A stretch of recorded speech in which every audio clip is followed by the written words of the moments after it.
In love, sometimes you lead, other times you follow. It was more of feeling safe and feeling loved. He possibly provided her that stability.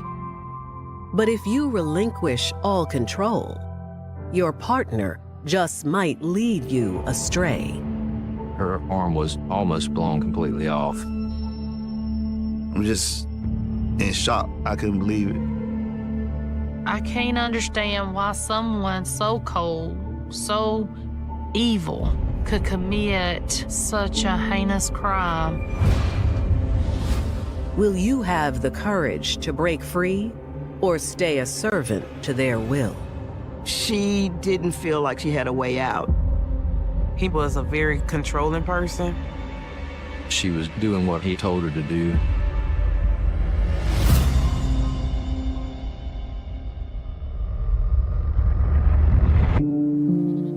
September 8th, 2021. It's late summer in Swainsboro, Georgia, a small, close-knit community in the heart of the Deep South. It's in Southeast Georgia. It's like maybe 2.5 hours from Atlanta. And Savannah is probably like 2 hours. So it's in between. Everybody knows everybody. Your neighborhood and the people you know are basically your family here. Around 6 p.m., that community spirit causes a concerned citizen to reach out to the Swainsboro Police Department. There had been a call to come in of an abandoned car. The vehicle was parked in a little wooded area on what we call Modoc Road, and it's just a city street that leads out of town. Our officers just respond over there. When officers arrive, they find a small silver car parked on a dirt path. And it was kind of just a little triangle of woods with a little path, but it was big enough to drive the car down. One of our officers walked down and was looking around the vehicle. It looks like it's in very good shape. And it doesn't look like there are any problems with the car. It had been there, longer than 15 or 20 minutes or so, because the motor was cold. Officers look around for the owner of the vehicle. Our officers did search the area around the car. They walked through the woods, but nobody was found.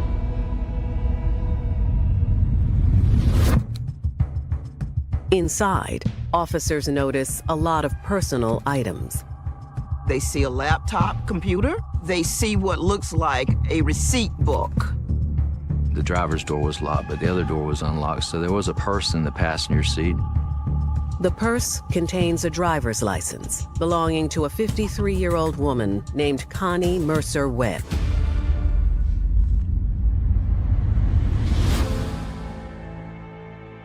Connie Faye Mercer was something of a fixture in her southern community. My mom was born and raised in Swainsboro, Georgia. My mother's the only girl out of 4 siblings. She's the third to the oldest. Every time you see Miss Connie, she always has a smile on her face. Such a beautiful smile, just such a beautiful lady. Behind that warm exterior was a strong woman who raised 2 boys on her own. She spent her entire life raising her sons and making sure that they had everything that they needed. Like me playing sports or my brother playing sports is not anything she would not make it to. She's coming. She is going to be the loudest person there. She was very supportive of anything we chose to do. I always had our back.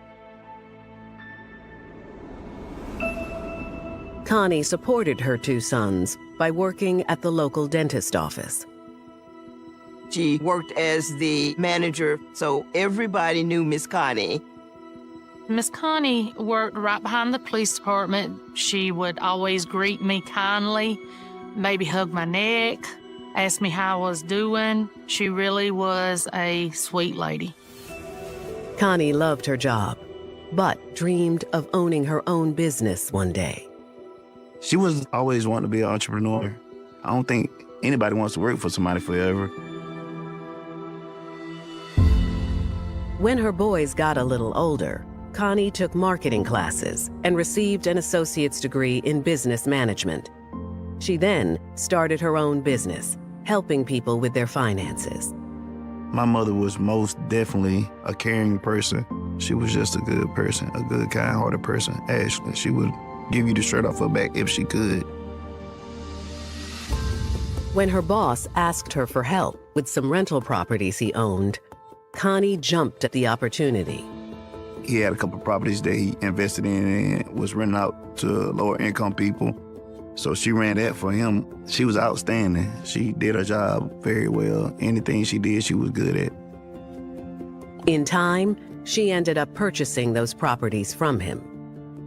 He cut her a deal pretty much. He sold them back to her for the same original price he bought them for. So she acquired 10 rental properties. So there are many things that she could have done with her money, but she took it upon herself to provide affordable housing to people in the county.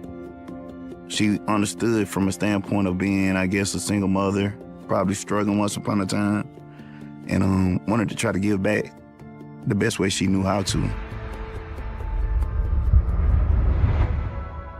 In the ensuing years, Connie kept busy managing the dental office and her properties, though she still maintained a closeness with her two boys.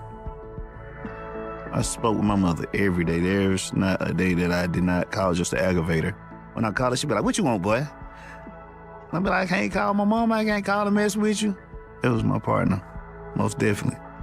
Best friend. No secrets. I could tell her anything. By 2021, Connie was a proud grandmother and had even found love. Connie got to meet the love of her life, James Webb, and they were married. She got to be treated like the queen that she deserved to be. He was a good guy. He took care of my mom just like he should. I could tell she was happy. But now, Connie Mercer Webb's sedan has been found abandoned in a small neighborhood off Modoc Road, and she's nowhere in sight. What raised suspicion, all her personal items was in the car. Nothing was taken out. It was just as if she parked the car and left it in the wooded area. Once we found out that it belonged to Connie Mercer, then we felt like that she would not have pulled down into the woods and parked the car and got out and left it. So where is Miss Connie? Then, minutes after officers arrived at the scene, a car suddenly pulls up. A gentleman came by and stopped and said, "Hey, that looks like my mother's car." Officers determined that his name was Anthony and his mother was Connie Mercer. He says, "I've been looking for her all day today, and her phone is going straight to voicemail." So this is not a suspicious car. This is possibly a missing person. I tried to stay calm as possible, but I was already fearing the worst.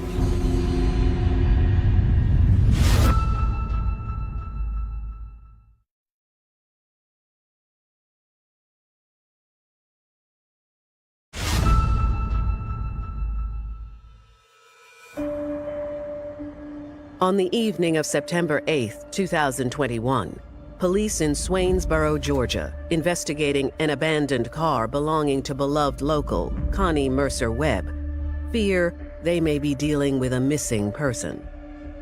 You have a car on a dirt road just sitting there, but where is Mrs. Connie? Where did she go? Officers notify their detectives. When they arrive, they ask Anthony when he last spoke to his mother, and he says around 9 a.m. that morning. I was at work and she was going to my house for a delivery. Well, we had made preparations for her to be there.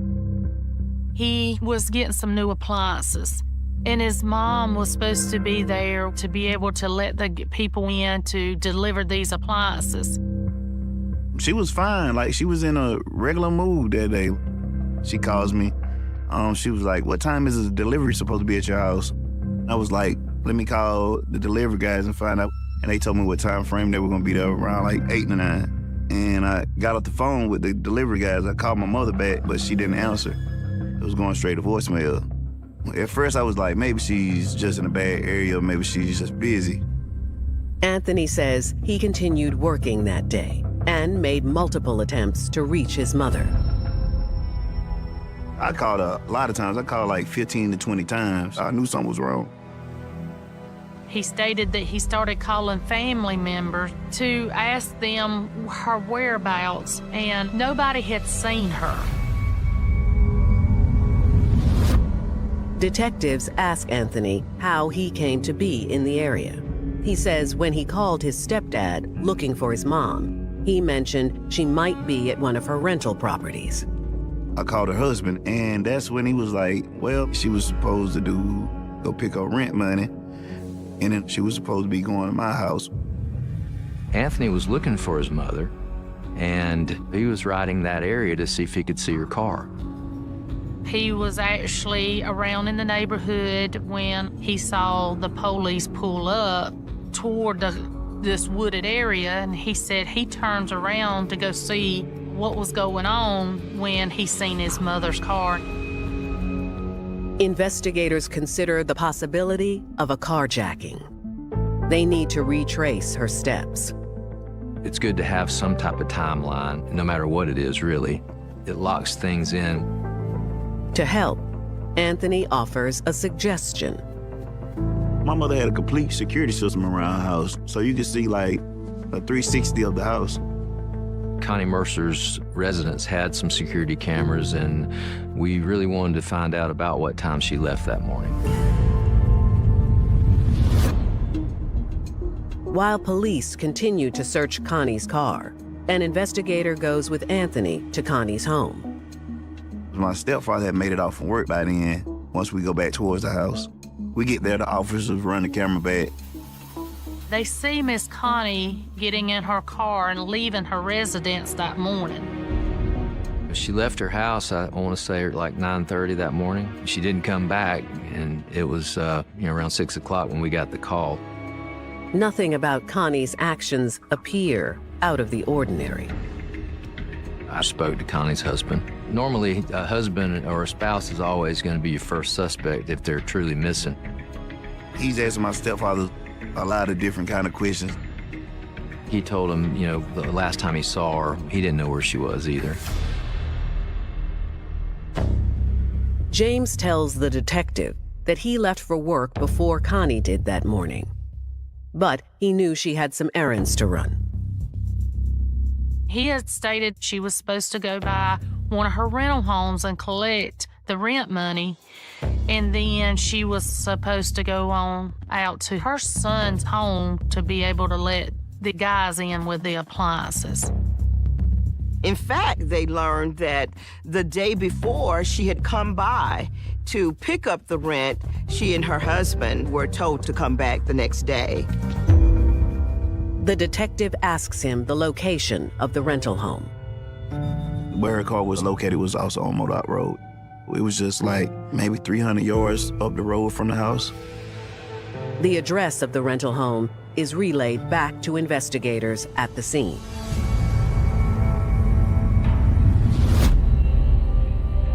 One of our officers started canvassing the neighborhood, and he did go to the rental property there on Modoc Road. And he knocked on the door, and a gentleman came to the door. He identifies himself as Nathaniel David, one of the tenants residing at the house. The officer asked him, "Have you seen Miss Connie? Have you seen her today?" He said she had been by the residence at about 10:30 that morning and only stayed for about 5 minutes. She stayed in her car, got her money. The officer asked, well, was there anyone with her? Was anyone following her? And Nathaniel says there was no one with her, and she left alone in her silver car. The officer told him that the investigators and detectives would probably want to talk to him. They'll probably be coming back by. Investigators continue to search her abandoned car for clues. I'm taking photographs. I was going to process it for any type of evidence. At that time, they started going door to door, trying to see if anybody had seen her in the community. But her son can't wait. and drives off to keep looking for her himself. I was not going to sleep until I found my mom. Then moments later, there's a development. I'm down in the woods with the car, but I could hear Anthony yelling, "I found my mama." I'm just in shock. I would have never thought this would have ever happened.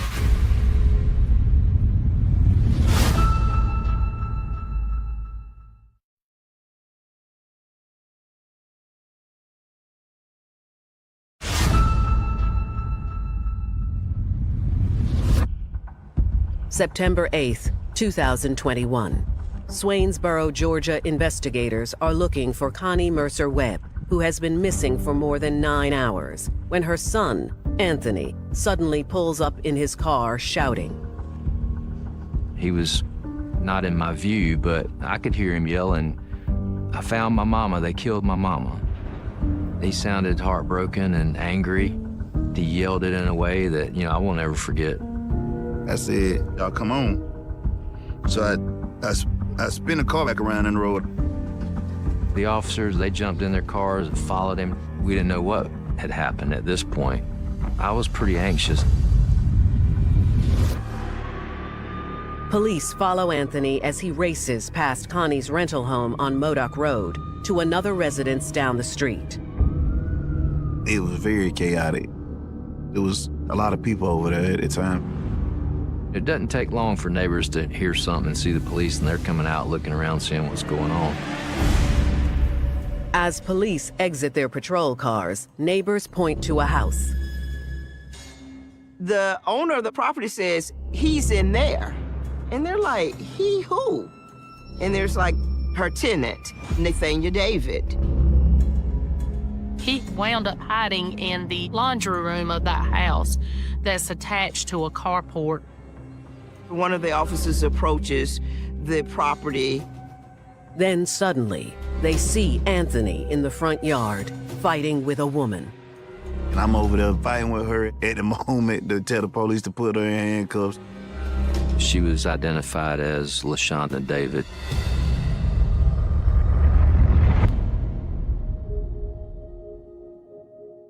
LaShonda David was raised in a small Georgia town by a single mother. She was from Millen, Georgia, which is probably about 30 miles from Swainsboro. As far as I know, her dad was not there. The only person she ever spoke of was her mom. She never really spoke on any of the family members that she had. They kind of used her a lot. And she never really spoke on anything other than somebody trying to take something from her. Despite those hardships, LaShonda did her best to stay positive. LaShonda was a very bubbly person. She loved to talk. She loved to talk, and she was a very sweet girl. Like, if you having fun, she's having fun. If you're sad, she want to cry with you. Then, in her early 20s, LaShonda met a man named Nathaniel David, who gave her the attention she so desperately craved. He was maybe 29 to 30 years older than her. Nathaniel, he was a very jokey guy. Like, he liked to try to make you laugh, and he wanted to see you have a good time. Nathaniel also gave LaShonda a sense of security. And Nathaniel made LaShonda trust him, and she felt protected by Nathaniel. And to me, not having a father around as much when she was growing up, it was more of feeling safe and feeling loved and protected by someone that was older and maybe had more experience than she did. The couple married shortly after and settled in Swainsboro. Over the next decade, they built a life together and a family. LaShonda and Nathaniel had 4 or 5 kids together. Their last child was a little girl. It was always, if you seen her, you seen the baby. She was a very good mom to her child. And those were the happiest that I'd seen them together as a couple.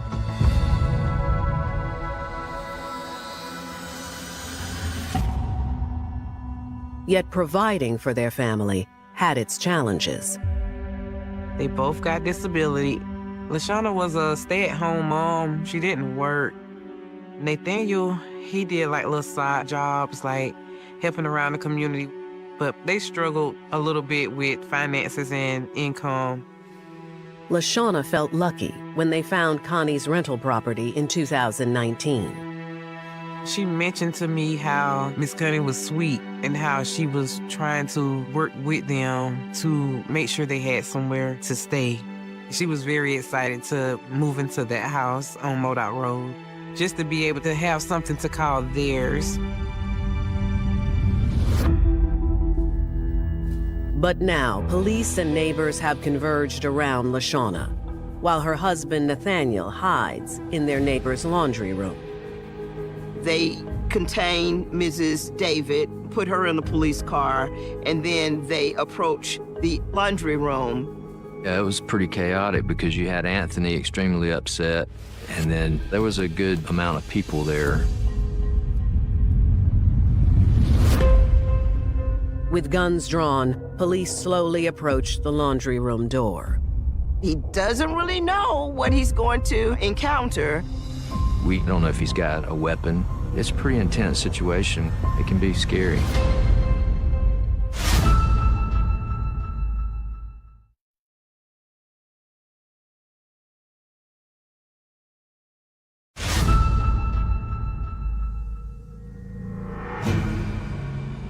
September 8th, 2021, Swainsboro, Georgia. Police investigating the disappearance of Connie Mercer Webb have her tenant, Nathaniel David, cornered after detaining his wife, LaShawna. The police, they're not really aware of what's going on. They just know that Anthony has said, they murdered my mother. Nathaniel David hid in the neighbor's laundry room. They went down there and they went in that room. Police cautiously enter the laundry room with guns out. And the officer, he doesn't really know what he's going to encounter, but eventually he finds Nathaniel David in the laundry room, sitting on a bucket behind the washing machine. He did not resist arrest. He was arrested without incident. I don't think he said anything. As they make their way back to Connie's rental house around the corner, detectives speak to Anthony about the Davids and what he saw. I didn't know them by name. I knew them by face. I knew them from the neighborhood. My understanding that they did have some trouble with the rent, but at this time, they wasn't but 1 month behind. The only reason they became tenants there because somebody begged my mother for them to stay there. That's the only way they got in that rental property. She was doing somebody else a favor because they needed a place to stay. And she was trying to be kind enough to give them a place to stay.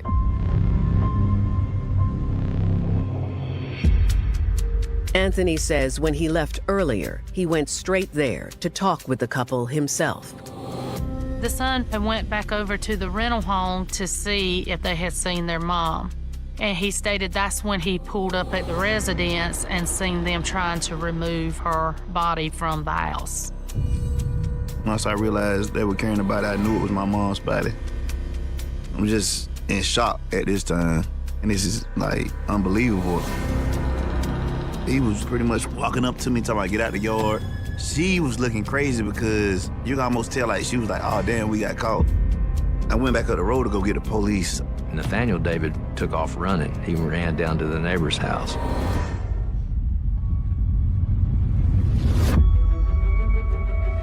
As investigators and officers arrive at the rental home, they find a disturbing scene. She was actually still there at the bottom of the steps, like where they had dropped her there at the porch. You really couldn't see nothing but maybe her legs, maybe from the knees down. They had her covered up in a comforter off of a bed and a construction bag, like a big canvas bag. When the officer unwrapped the bed clothing, he saw that it was indeed Miss Connie. I didn't want to see it. I didn't want to have to see my mom like that. Taking a close look at the body, investigators can tell Connie died a violent death. She did have some puncture wounds around the neck area from what appeared to be a knife blade. She had an extensive gunshot wound to one of her arms, and we feel like that was probably what killed her. I think she bled out. Nathaniel and LaShawna David are both charged with suspicion of murder and transported to the county jail. News whips through the small town like wildfire. I knew Connie. Miss Connie was a very sweet lady. How can anybody be this cold-hearted toward someone like Miss Connie? I was really in shock because I really couldn't grasp onto what was happening because it was like, what? Miss Connie? It was very shocking. With such a complex scene, detectives call in the Georgia Bureau of Investigation to help. I wanted the GBI crime scene tech because that's what they do every day is process crime scenes. And they have every piece of equipment you can imagine. The two agencies hope to find evidence that will unravel what led to this vicious murder. Once you get in the house, you start seeing what happened. Just to think of that and how gruesome that was shocking to me.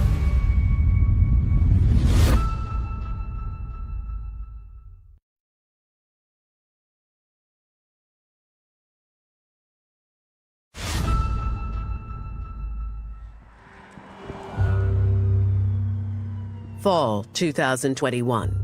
Nathaniel David and his wife LaShawna have been arrested for suspicion of murder of their 53-year-old landlord, Connie Mercer Webb. As Swainsboro, Georgia police, along with the GBI, examine the crime scene, a cruel and sadistic picture of what happened emerges.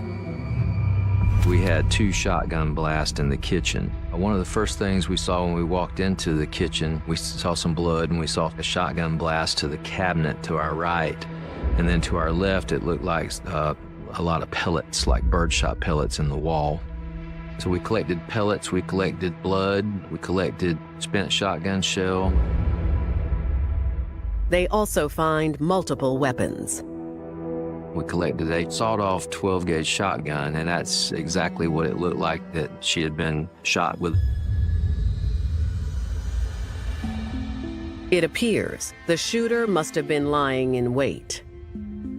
The evidence from the gunshot, it came from over behind the refrigerator, like he ambushed her when she came in, and he missed, and it hit the cabinets over the sink that had dishes in it.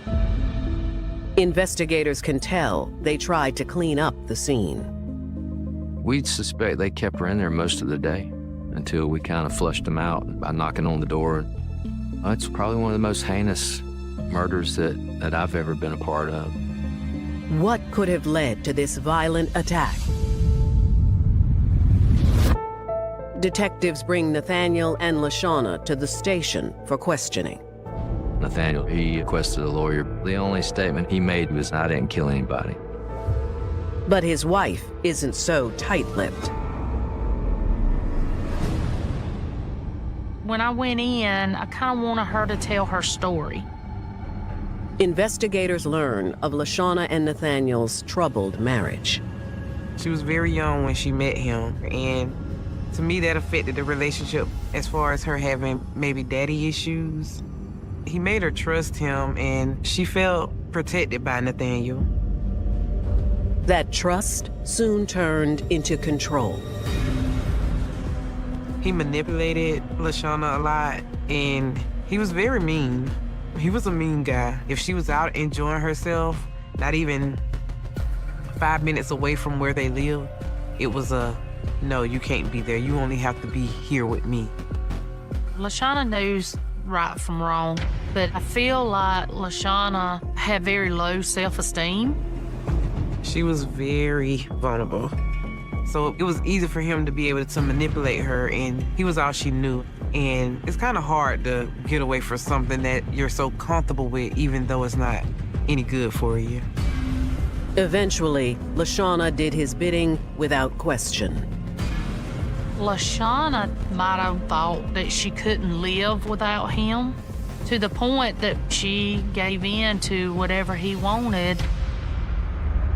LaShawna admits that through the years, she and her husband constantly had trouble making ends meet. They struggled financially for a long time. In fact, they lost a number of their kids, either to other relatives taking care of the kids or by them being removed from the home. DFACS, or Department of Family and Children's Services, came in, and evidently it was a bad situation or they would not have taken the kids. When they moved into Connie's rental home, they just had their small daughter with them. Maybe 3 to 6 months into them living in the Modoc home, their daughter was taken by the Department of Family and Children's Services. It affected LaShawna very bad. Her child was everything to her, and she cried a lot about it. Nathaniel was upset with Connie because he had thought that she made a phone call to the Department of Family and Children's Services. LaShawna says over the next few months, Nathaniel's anger towards their landlord grew. He kept telling Miss LaShawna that she was not a very good person. Miss Connie came before and asked, would y'all have anything to pay? She said he got upset and was like, the B word needs to stop coming around.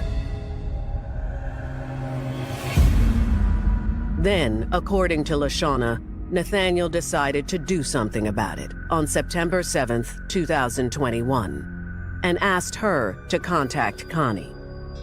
Nathaniel told LaShawna to tell Miss Connie that they had the rent money.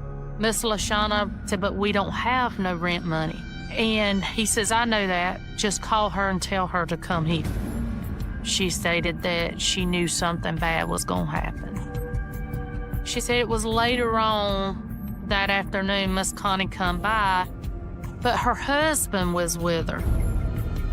When Nathaniel David saw the husband in the car, he told LaShawna to get rid of Miss Connie and tell her to come back tomorrow and they would have the money for her. The next morning, around 10 a.m., she says Connie showed back up and was alone this time. When Miss Connie come up at the door, she had walked outside and got Miss Connie and told her to come on in. She says she was ahead of Miss Connie. After she stepped in, Miss Connie steps in. When she stepped inside the kitchen, she was ambushed by Nathaniel. Asked her to walk me through exactly everything that happened step by step. He ignored every plea that she had to take her to stop.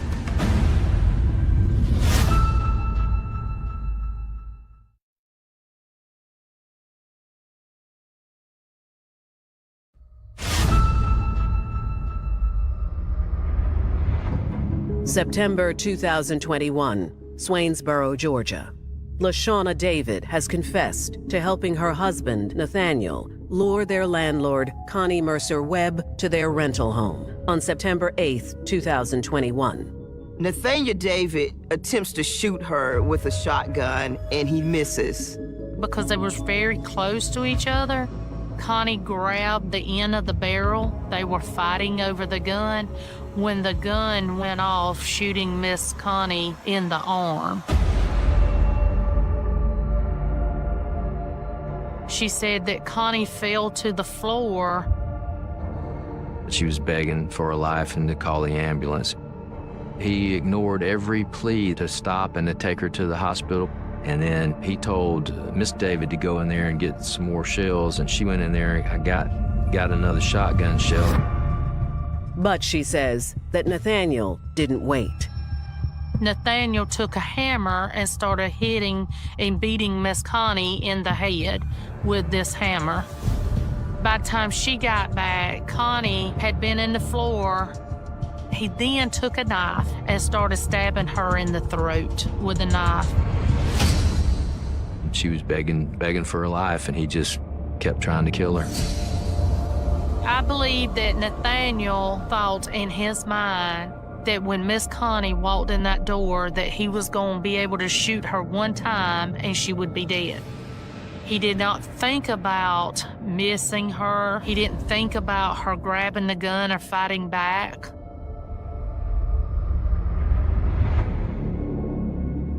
LaShawna says Nathaniel then told her to start cleaning up.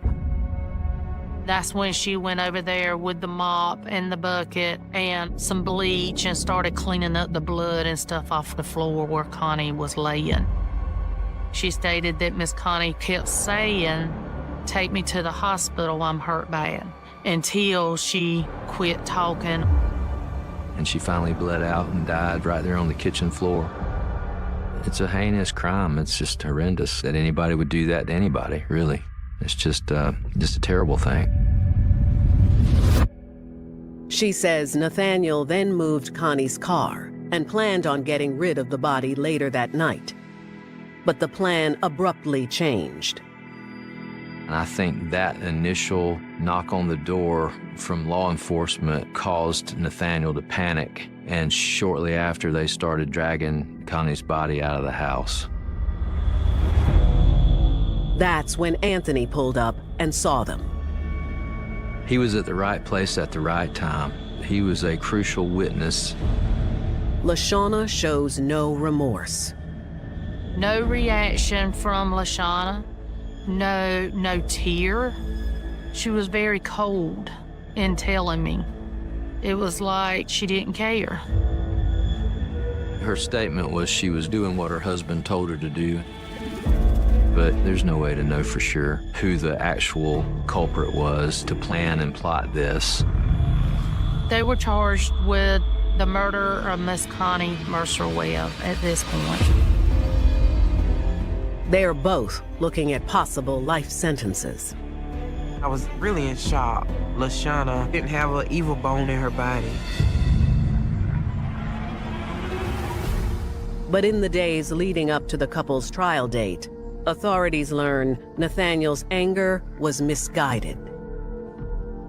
They actually thought that Miss Connie was the one that called the Department of Family and Children to have their children taken away, and it wasn't her. She never did call the Department of Family Children. It's just a senseless act that shouldn't have ever happened. 3 years later, on June 26, 2024, Nathaniel and LaShawna both decide to plead guilty. Nathaniel pled to malice murder, and LaShawna David pled to felony murder. Malice is a forethought. Nathaniel was charged with malice because he thought about what he was doing. LaShawna was charged felony murder because she did have a role into it, and that was helping Nathaniel. They are both sentenced to 20 years with the possibility of parole. But to Connie's family and the community, the loss is great. It's put a huge hole in my heart losing my mother. I just want people to remember that my mother was about community and she tried to love everybody as best as she could. She wanted those who were down on their luck to have an opportunity to just live a stable, normal life. And it ended up costing her life. And LaShawna's loyalty to her husband has cost her a life behind bars. I do not think that LaShawna would have committed this. He was a rising star in San Antonio's hip-hop scene. He was following in the footsteps of his cousin Beyonce. He wanted to make a name for himself. And with his ride or die by his side, it seemed like the sky was the limit. She was there with him every step of the way. Their love needed them to be together. Until his music career started taking center stage. He meets a new woman in the San Antonio music scene. Their creative relationship blossomed into something more personal. So when he's found dead, who is to blame? This was not an accident that took his life. The evidence points to a chilling crime committed by a killer with a grudge. There's a power and control dynamic that's at play. He's not responding, and I don't know what's going on. Don't believe anything she's saying. She was lying about the altercation. Her last boyfriend had ended up dead. She should have come with a warning label.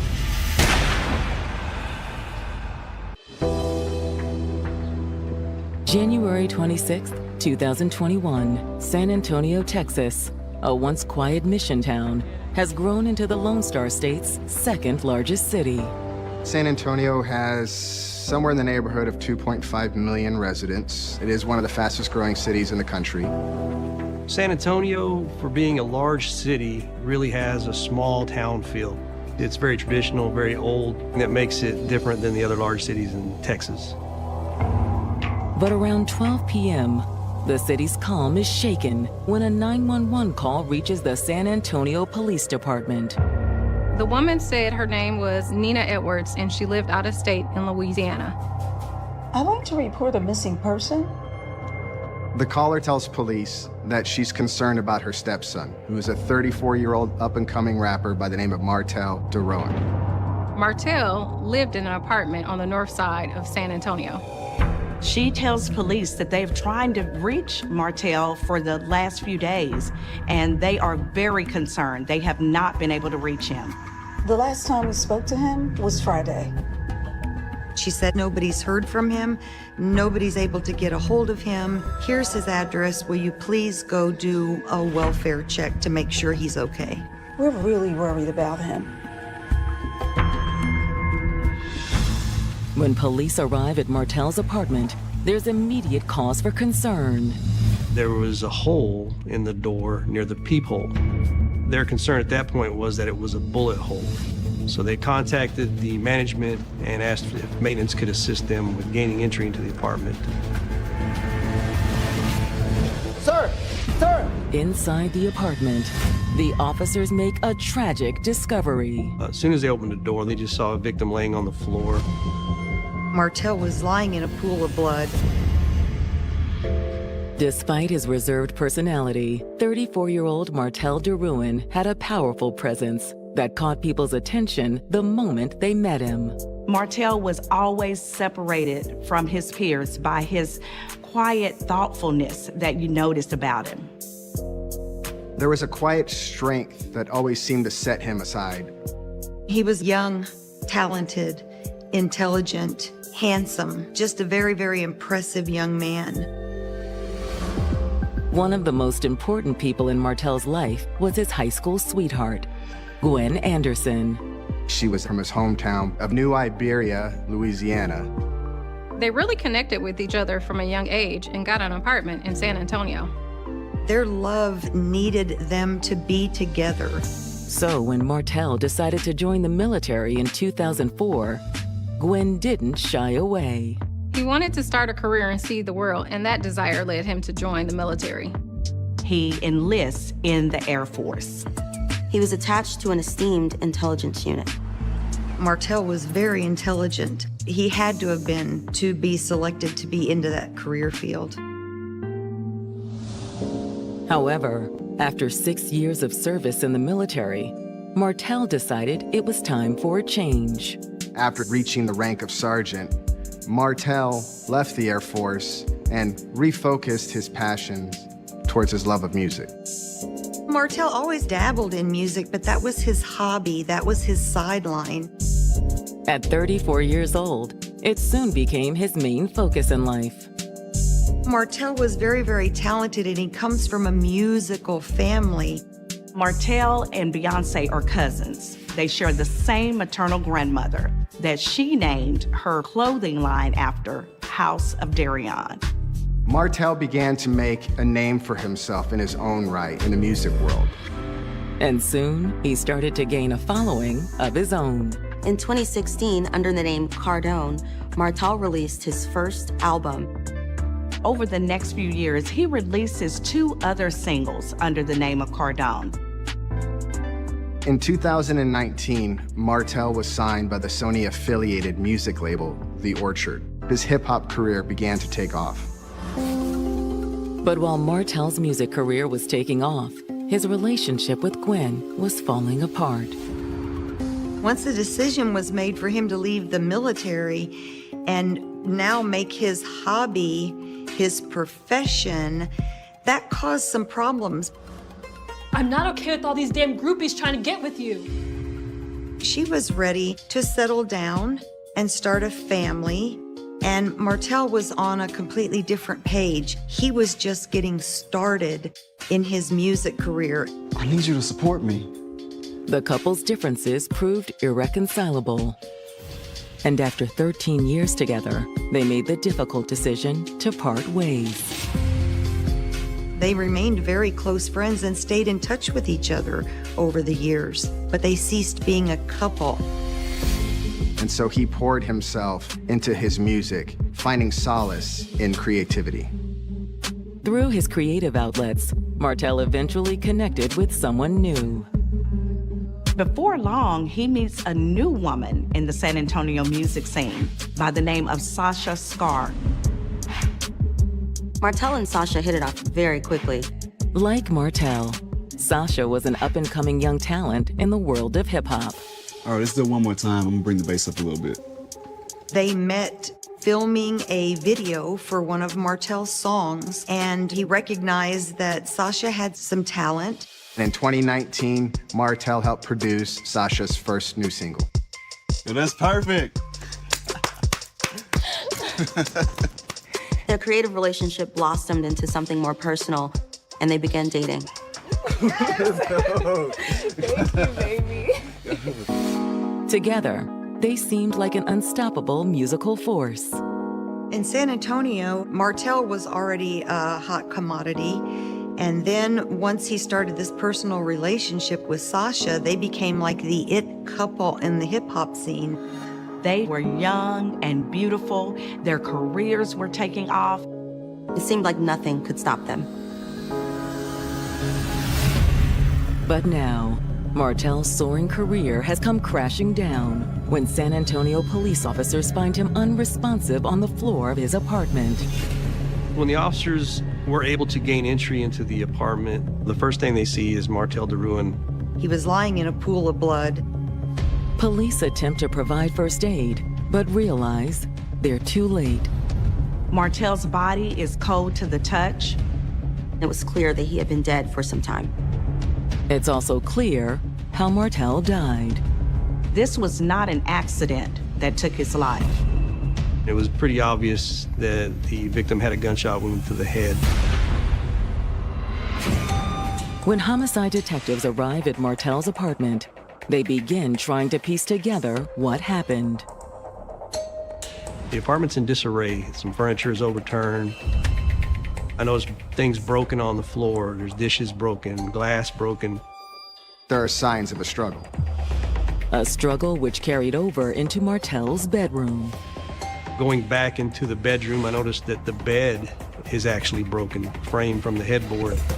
It looked to me like there had been a pretty serious physical fight in the apartment.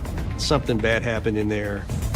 Investigators also spot an important clue inside the bedroom closet.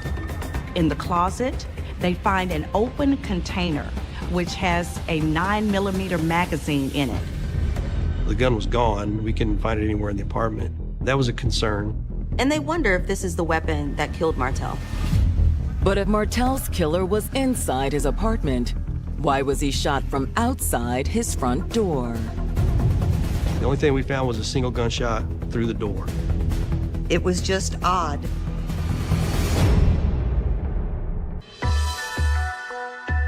By January of 2021, former Air Force intelligence specialist Martell DeRuin was making a name for himself on San Antonio's hip-hop circuit.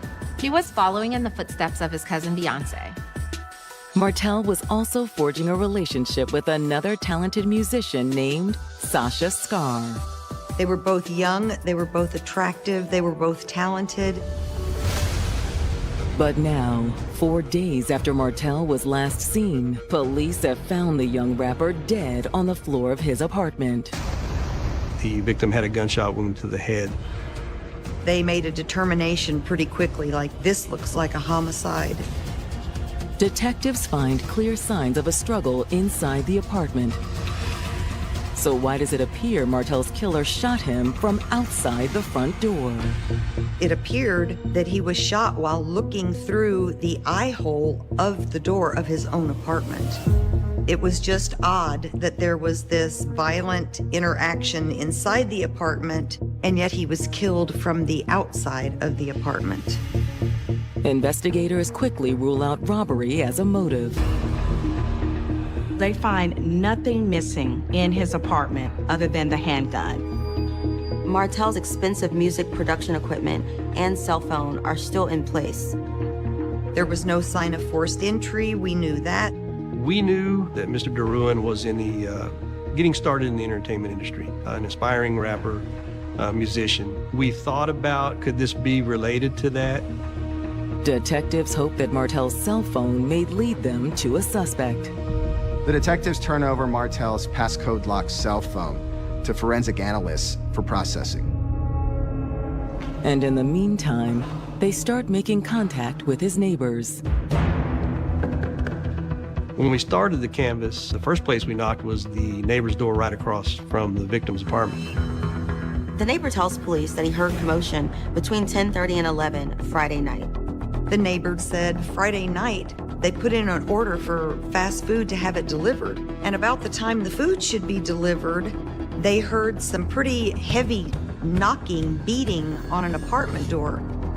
Laying on the door hardcore to the point where I thought it was on my door. Thinking that was their food delivery, they got up and opened the door. The neighbor says a young woman was standing outside. She was like crying in front of the door, and I was like, "Hey, do you need something?" The young lady basically said, no, kind of in a don't worry about what I'm doing, mind your own business type thing. When you saw her out there, was she carrying anything, holding anything? No, not at all. He didn't see her with any type of gun. So he went back inside and tried to mind his own business. And then maybe 20 minutes later, I heard it banging again, and just heard some arguing at the door, and then I'm not too sure because I stopped paying attention at that point. I just turned up the volume and tried to zone it out. He didn't want to get involved. Detectives aren't exactly sure how yet, but they believe this mystery woman had something to do with Martel's death. We've now established that this critical incident happened on Friday night, which would explain why the family did not hear from the victim throughout the weekend. Down the hall from Martel's apartment, detectives discover another potential lead. They notice an apartment that has a video doorbell on the outside. The resident of that apartment unit didn't seem to be home. The police knock but get no answer, so they leave a business card on the front door, asking the resident to please contact them so they may download any possible video evidence. After completing their canvass, investigators are about to head back to the station. But before they leave, they're approached by a young woman who says she needs to speak to them. They said, "Okay, who are you?" And she said, "I'm Gwen Anderson." She was concerned. Can you tell me what's going on? Have you found him? Is he okay? Gwen explains that she's Martel's ex-girlfriend, and even though they'd broken up a couple of years earlier, they'd remained close. They were separated, but they still communicated. She tells the police the last time she had heard from Martel was around 1:30 p.m. on Friday afternoon. She hadn't been able to reach him in several days, so she figured she'd come and check in person. Detectives are immediately suspicious of Gwen's story. The fact that they had been broken up for so long and she was still showing up to his apartment, it just didn't seem right. At this time, we didn't know who was involved, and it wouldn't be far-fetched to believe that there was some kind of dispute between her and the man she was separated from. Could Gwen be the same woman Martel's neighbor saw outside his apartment around the time of the murder? Knowing that the neighbor across from the victim's apartment had seen this female banging on the door, we really wanted to talk to Miss Anderson and get as much information from her as possible. But when detectives inform Gwen that Martell is dead, she breaks down in tears. She became so upset that they weren't really even able to continue interviewing her at the scene. Detectives tell her to take her time, compose herself, and they'll schedule a time to speak with her at the station. After returning to police headquarters, investigators continue poring over the case. Check out this report from Friday night. Police uncovered that a 911 call was placed at the apartment complex around the same time that Martell was killed. San Antonio 911, do you need police, fire, or EMS? I need police now. The caller said she was afraid her ex-boyfriend had been injured. She's standing outside, is unable to reach him, and can't get inside. Do you hear him? No, he's not responding. There's a hole in his door, and I don't know what's going on. There's a hole in the door? Yes. And you don't have a key? No, ma'am, I don't. But it's what the caller says next that sends alarm bells ringing. Okay, and your name? She says, "My name is Gwen Anderson."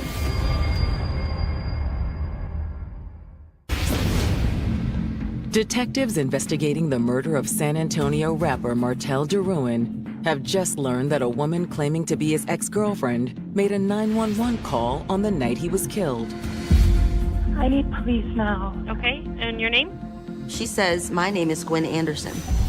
She claimed that she needed to have someone check in an apartment because she thought he might be hurt. He's not responding, and there's a hole in his door, and I don't know what's going on. But according to the report, police eventually chalked it up to a prank call. She hangs up and refuses to pick up any of the attempts by the 911 operator to call her back. When officers responded to that apartment complex, she was gone, nowhere to be found, so they weren't able to even check on Martell that night, which is why he was not found until that following Tuesday. If Gwen had made the 911 call from that night, why didn't she mention it earlier? That was very, very suspicious to the detectives. The police are suspicious as to why Gwen Anderson failed to mention any of this. Was she trying to hide something? But when investigators bring Gwen in to ask her about the phone call, she seems puzzled. The detectives confronted Gwen Anderson with that information. She was very confused. She had no idea what they were talking about. Gwen tells the detectives she did not make a 911 call. You're telling us this is not you? San Antonio 911, do you need police, fire, or EMS? I need police now. And she said, "That is not me. That is not me who made that phone call." Gwen reiterated several times that there was no way that she could ever do anything to harm Martell. Gwen admits that their relationship wasn't perfect, even before the breakup. She tells them that, yes, there were problems in their relationship. He was suffering from PTSD as a result of his military service. She admits that they did have arguments that turned physical. But Gwen says they always found their way back to each other after some time apart. But she says she was still in love with him. She knew him inside and out. She knew that he was struggling with some mental health issues, and that didn't change the way she felt about him. They were young love. They grew up together. I think Gwen always thought that somewhere down the line there would be an opportunity for the two of them to get back together again because they were soulmates. But is Gwen telling the truth? The number that made the 911 call was registered to a burner phone. So at this point, they couldn't confirm or deny that Gwen made the call. Is there anybody who can verify your whereabouts on Friday night? No, I was at home by myself. Detectives was suspicious of her story, but they didn't have enough evidence to keep her in custody. However, before cutting her loose, police asked Gwen about what else was going on in Martell's life. They asked her, "Do you know of any other woman that Martell has been dating lately?" He had told her that he was dating a young lady by the name of Sasha. Her full name is Sasha Scar. Gwen says, based on what Martel told her, he and Sasha were having serious issues in their relationship. Martel would share with her the fact that this relationship with Sasha was pretty stressful. They would fight and argue quite a bit. And I think he even mentioned to her before that he was wanting to get out of that relationship. At that point, detectives shift their attention to Martel's new girlfriend, Sasha. And when detectives plug Sasha's name into their police database, they make an alarming discovery. Miss Sasha is out on bond. She was charged with aggravated assault with a deadly weapon. Her last boyfriend had ended up dead. After speaking with Martel DeRuin's ex-girlfriend, Gwen Anderson, San Antonio detectives have a new suspect in his murder, his current girlfriend and music protege, Sasha Scar. According to Gwen, Sasha and Martel had a pretty tumultuous relationship that he was trying to get out of. Now police records have revealed this isn't Sasha's first brush with the law. Detectives start delving into Miss Sasha's past, and they find some very disturbing information. In 2019, Sasha was charged in connection to the homicide of her last boyfriend. Sasha's then boyfriend had been shot and killed, and another man had been seriously injured. 21 years old, and she's been involved in the death of 2 of her boyfriends. The incident report states that on November 29, 2019, Austin police officers responded to reports of a shooting near a local parking lot. When they arrived, police discovered Sasha Scar alongside her 21-year-old boyfriend, Andrew Bass, who was suffering from a gunshot wound to the chest. Paramedics attempted to perform CPR on Andrew, but it was too late. He was ultimately pronounced dead at the scene. Moments later, law enforcement received another call for help. While police are with Sasha and Andrew, another 911 call comes in from a nearby liquor store. The caller says another man has come in with gunshot wounds to his leg and to his chest. While the second victim was rushed to the hospital, police questioned Sasha. Sasha told police that she had gone with Andrew to buy marijuana from a man she did not know. I was just sitting in the car, and then I heard gunshots. When she runs to see what is going on, she finds Andrew wrestling with another man. She said Andrew told her to grab the gun and the bag of marijuana. This other guy ran off and... During her interview, Sasha was adamant that the drug deal was set up by her boyfriend. I didn't know any of this was gonna happen. She said she was just tagging along. But when police interviewed the other man who'd been shot, Phil Smith, they heard a very different story. Don't believe anything she's saying. He said, no, this is what happened. I'm friends with Sasha. Here's my phone. See, she set up a drug buy. She showed up with another male. They tried to rob me. He said Sasha was in on the whole thing from the beginning.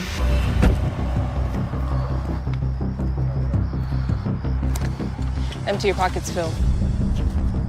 Realizing that he was being robbed, the man grabbed his own gun, and the 2 men exchanged shots. They end up wrestling on the ground. Sasha eventually grabbed Phil's gun and he ran to the liquor store for help. When police investigate further, they discover the evidence lines up with Phil's version of events. Sasha was lying about the altercation. It was definitely a planned robbery and attack on this young man. Ultimately, she was convicted of aggravated assault with a deadly weapon, a first-degree felony. Then, in January 2020, 1 year before Martel was killed, she was released on bond. We knew there that She definitely had a propensity for violence. So we wanted to make sure that we tracked her down. And when detectives look through Sasha's recent addresses, they make a surprising connection. We found out that she used to live on O'Connor Road here in San Antonio. O'Connor Road. That sounds familiar. That call on Friday night to 911, the caller initially gave the street name as being on O'Connor Road and then stopped herself. It's 16735 O'Connor Road, not O'Connor, La Cantera Parkway. Did Sasha Scar make the 911 call from Martell's apartment, posing as Gwen Anderson? Now I'm starting to put it together. But tracking down their new prime suspect will be easier said than done. We had to find Sasha Scar. The family was really digging in. They knew it was important to find her. And it was difficult. We didn't know where she was. The police can't find her anywhere. Sasha is not answering the phone. When police visit her previous address, they find out that she no longer lives there. As patrol officers continue scouring the city for Sasha, detectives receive word that their forensic analyst has managed to unlock Martell's cell phone. We did have Mr. DeRuin's cell phone, and we were able to pinpoint messages that were between him and Sasha on the night of January 22nd. Looks like these came through at about the same time the neighbors heard that fight Friday night. The texts give investigators a first-hand look at an argument that was spiraling out of control. Martell was sending Sasha a long rant about how he caught her talking to another man and how disgraceful he found her behavior to be.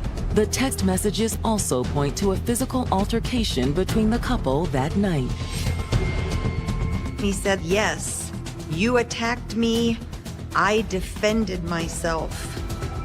Martell wrote, "You attacked me, all because I asked you to leave." Shortly thereafter, he said, "You should be locked up in jail for the rest of your life. That's where you belong." It sounded as if Martell was kicking Sasha out and ending their relationship. The messages prove Sasha was in a heated dispute with Martell on the night he was killed, but it's still no smoking gun. Police have no airtight evidence that Sasha fired the shot that took Martell's life. The evidence is still circumstantial. Until detectives get a call from a new witness. San Antonio Homicide Unit.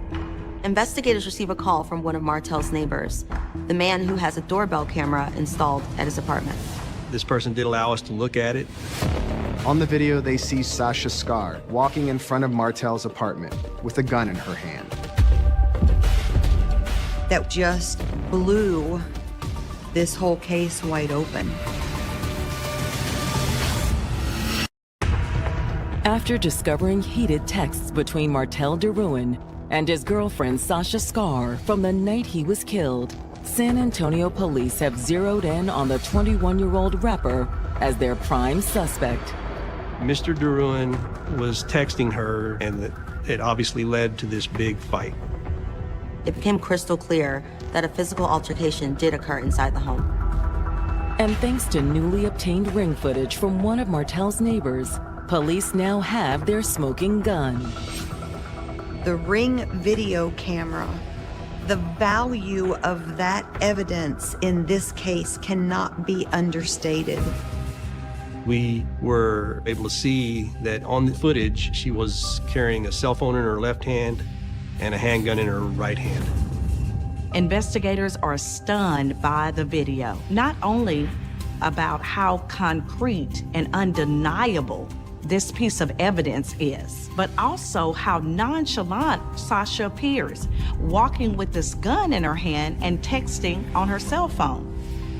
On the recording, investigators can even hear Sasha placing the 911 call San Antonio police received on the night Martell died. We actually heard her make the 911 call where she even claims to be Ms. Anderson. I'm trying to get in my apartment, but I'm not able to get in. She was trying to frame Martell's ex, Gwen, for committing this crime. As far as detectives are concerned, this is just undeniable proof that Sasha shot Martel. Once we were confident that she is our suspect, we obtained an arrest warrant fairly quick. But there's one problem. Investigators still have no idea where Sasha is. The manhunt's on. We're looking for Sasha. We've got to find her. When detectives tried to trace Sasha's cell phone, they determined that the device had been switched off. So we asked for help from the Marshal Service to track her down. Meanwhile, detectives start reaching out to the people who know Sasha best. We did have some people come forward, actual friends of Sasha, one claiming that she called him, he came and picked her up. We believe that was on the night of the 22nd. She contacted me 2 days before that was trying to come out here to Houston. He was very adamant about coming out here. He gave us locations where he took her. It really wasn't helping too much at that time because she was still on the move. Other friends say they've been trying to persuade Sasha to do the right thing. Friends were coming forward saying they were trying to contact her and they were trying to convince her to turn herself in. I keep calling her and it's going straight to voicemail. I can call her right now while you're on the phone and it's going to go straight to voicemail. Finally, on February 6th, more than 2 weeks after Martel was killed, San Antonio police get the news they've been waiting for. They receive word that Sasha has surrendered herself. Instead of taking the chance of being apprehended when she was least expecting it, she decided to turn herself in. When I found out that she had turned herself in, my thought was she'd be willing to talk. She'd be willing to explain to me what happened on that Friday night with Martel. I go to the jail to meet with her in hopes that she'll provide a statement. I advise her of her rights and tell her why I'm there. Okay, tell me what happened, Sasha. But Sasha doesn't say a word. She refuses to answer any questions. She won't give a statement. She decides she doesn't want to talk to me, and she asks for an attorney. This is your chance to come clean. Give me a lawyer. Okay, if that's what you want. Yet even without a confession, investigators feel confident in the case they've built. They charged Sasha with murder. From there is my job now to put everything together and to present it to the district attorney's office. The family wanted justice for Martel. That's what we needed to focus on next. When Sasha's trial begins in August 2023, everyone finally gets the chance to hear her side of the story. Sasha took the witness stand during her murder trial. That doesn't happen very often, so I was kind of surprised that she did. What she has to say leaves the whole courtroom speechless. According to Sasha, Martel's death was not a murder. She never intended to kill Martel. She says it was a terrible accident. In August of 2023, 23-year-old Sasha Scar is standing trial for the murder of her rapper boyfriend, Martel DeRuin. Getting the evidence that we got was just, it was amazing. Rarely do we get video footage immediately after a crime where we've got the suspect carrying a murder weapon. But once she takes the stand in her own defense, Sasha makes a brazen claim. Sasha said she never intended to kill Martel. According to Sasha, Martel's death wasn't murder. It was a terrible accident. Sasha tells the court that the night of January 22nd started out like any other. Sasha says that they were having a good time that night, until she answered a FaceTime call from a man who wanted to discuss a music venture with her. Hey, what's up? Who's it? He's just interested in my music. According to Sasha, that call set Martel off. She tried to just brush the conversation off and just go to bed, but Martel was too upset. He wasn't having it. I can't believe you talked to another man while you in my apartment. It's not even like that. Sasha says the argument escalated to a physical fight on the bed. She says he just jumped on her and attacked her and started beating her. Get off of me. She said he was hitting me, choking me to the point that I couldn't breathe. In the midst of the struggle, the bed frame broke and Martel was thrown to the ground. Sasha says she seized that opportunity to grab his gun from the closet. She grabbed the gun and ran from the bedroom into the kitchen. When Martel pursued her, Sasha says she began throwing glasses and dishes just to put distance between the two. But she says Martel was relentless. She said she'd fled out of the apartment. She said she was barefooted, she was frantic, she was trying to call someone to come and get her. After she was able to cool off for a few minutes, Sasha went back to the apartment to get her things, but found that the door was locked. She started yelling and banging on the door, telling Martel to let her in to get her things. Martel, just give me my shoes and I'll be out of here. Sasha says that's when the gun went off. Martel! She says she never intended to pull the trigger, but somehow, as she was banging the door, a shot was fired.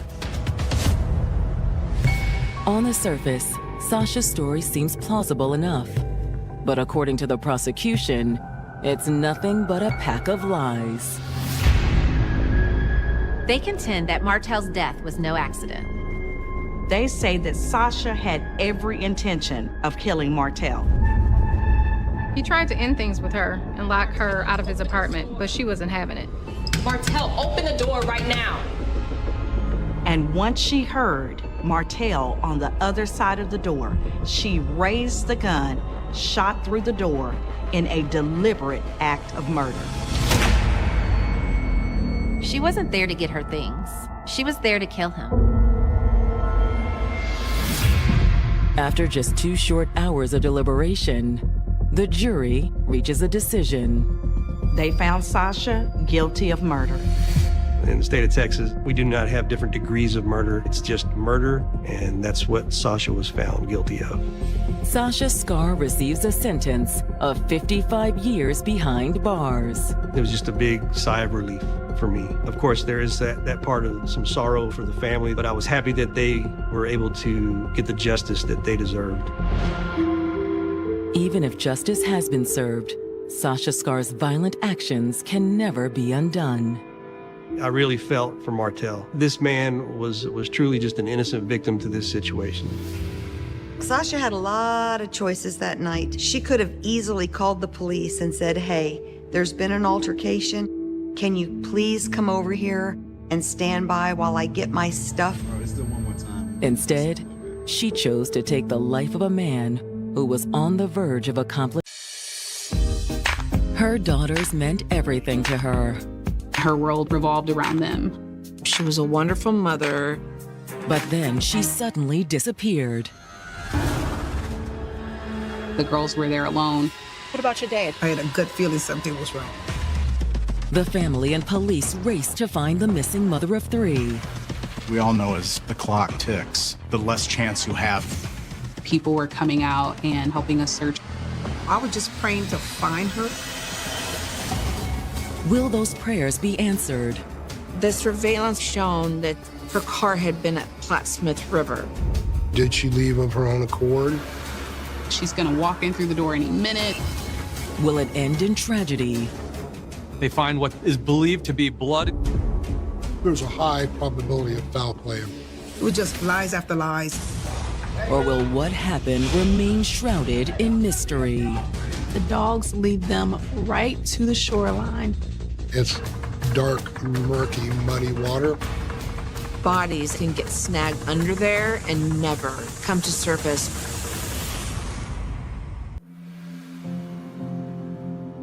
April 2nd, 2018. It's the day after Easter in Omaha, Nebraska, a prairie metropolis of almost 1 million. When people think of Omaha, they probably think of cornfields and a lot of space, but there's more that meets the eye. It's one of the 50 largest cities in the United States. We're not as big as Kansas City, but we still have that Midwest love. It's a good, safe place to raise kids.